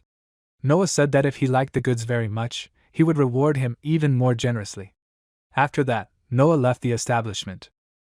Noah noticed the surprised look on Shirley's face and asked her a question. Shirley was just thinking about what he had just done. He hadn't gotten anything, but he had given the merchant a whole bag of money, and 10,000 at that. Noah knew what she was talking about. If he had been in his previous life, he would have thought exactly the same. But in this life, he was an aristocrat, and he would shop accordingly. Suddenly their conversation was interrupted by a man nearby who was apparently very angry. The man rudely ordered the man to repeat what he had just said. Apparently, the man grabbed one of the traders by the collar. The frightened trader repeated that another buyer had already taken the item. The visitor was incredibly angry, because he had warned the merchant earlier that he would buy this item from him. The prince asked him not to hurry and approached the conflicting party. The visitor looked back at the prince in anger. Not knowing it was the prince, he was about to insult him, but his words were cut off mid-sentence. But as soon as everything became clear, the man immediately became kinder and greeted Noah herself. The prince was wary that this man knew him. The man asked to be excused for his tactlessness and introduced himself as Darren. He was a servant of His Highness Prince Gilbert. Darren remembered that they had already met Noah at the Imperial and Ministry. The Imperial Ministry was responsible for the royal family's foreign affairs, which also curbed the nobles' monetary appetites, preserving the national treasury. Because of their close ties to the royal family, they have a certain arrogance in relation to other ministries. The hero didn't give a damn about it. He was only interested in this man. The prince didn't understand why he was yelling at him. Darren grinned and told the little prince that he would tell him something since he was so interested in it. Noah remained silent and decided to listen to this man. Darren said that every employee of his ministry did not care about any accusations. Apart from accusations of treason, this is a law aimed at restraining other ministries and organizations. He was absolutely right about that. Frankly, Noah shouldn't have gotten into trouble. The frightened merchant and the passers-by watched the prince and Darren with concern. Darren was afraid that it would sound too rude, but he asked the guy not to interfere in his affairs. Charlie called out to Noah herself. The princes of the royal family certainly had a high status in front of the servants, but Darren was not his servant. He was his brother's servant, and also an employee of the ministry, so there was such an attitude. The prince agreed with him and understood everything perfectly, but there was one thing. Noah said that he was his brother's servant, but he did not understand why he stood there like a pillar. Darren didn't understand what he meant. Like the flight yesterday, he was obliged to kneel before him. The high position brought not only new rights, but also responsibilities. Darren tried to justify himself by saying that he had not noticed this and apologized. The prince exclaimed that it was too late to ask for mercy and ordered Shirley to act. The hero ordered to tie him up tightly, and then give him a good kicking in the ass. Darren couldn't believe his ears. He couldn't believe that Noah could do this to him, and reminded him of who he was. The prince ordered him to be silent, because he had already disgraced himself worse than ever. Shirley ran to Darren to grab him. Darren tried to hit the knight, but Shirley dodged to the side and, grabbing him by the wrist, knocked him to the ground. Shirley said that he needed to be tied up. Just then, a merchant ran up to them and asked for the rope. The girl thanked him for his help. Darren was eventually tied to a pole right on the street, where the entire public could see him. Shirley asked Noah what punishment he would give him. Noah asked for some time to think and approached the pale Darren. If any of his many subordinates had allowed themselves to behave in such a manner, he would have executed them without any mercy. Shirley understood Noah and needed the whip in her hands. Darren was ready to crash into a pillar from fear of the knight's whip. The streets soon became quite lively and loud. People suggested beating him harder so that he wouldn't dare insult their prince. After some time, Shirley returned back to Noah and said that she had executed Darren. Meanwhile, Noah was sitting on a bench and waiting for her. According to her, several police officers were coming here and it looked like they knew what had happened. It wasn't surprising, since Noah had killed such an important person. The guy asked to call them here. The police had no idea that His Highness was there. They were very sorry that something like this had happened. The guy asked the police to remove his body. If he had relatives, they were to give it to him, and if not, cremate it right away. Noah sent the second policeman to the ministry. Darren was the servant of the first prince, and got what he deserved for insulting the 13th prince. The police understood everything and hurried on their errands. Meanwhile, Shirley was waiting for more orders from the prince. Noah asked to get a pair of handcuffs somewhere. Shirley didn't understand why this was necessary, because she had already executed him. In response, Noah showed her his hand. They needed to fit his wrists, so he asked Shirley to take the smallest size. Shirley was completely confused and did not understand why Noah needed handcuffs. For some unknown reason, the prince decided to surrender. Soon the hero reached the residence of the first prince of the empire. Noah's hands were cuffed, and Shirley accompanied him. The soldier noticed His Highness the 13th prince, but what surprised him more was that the boy was in handcuffs.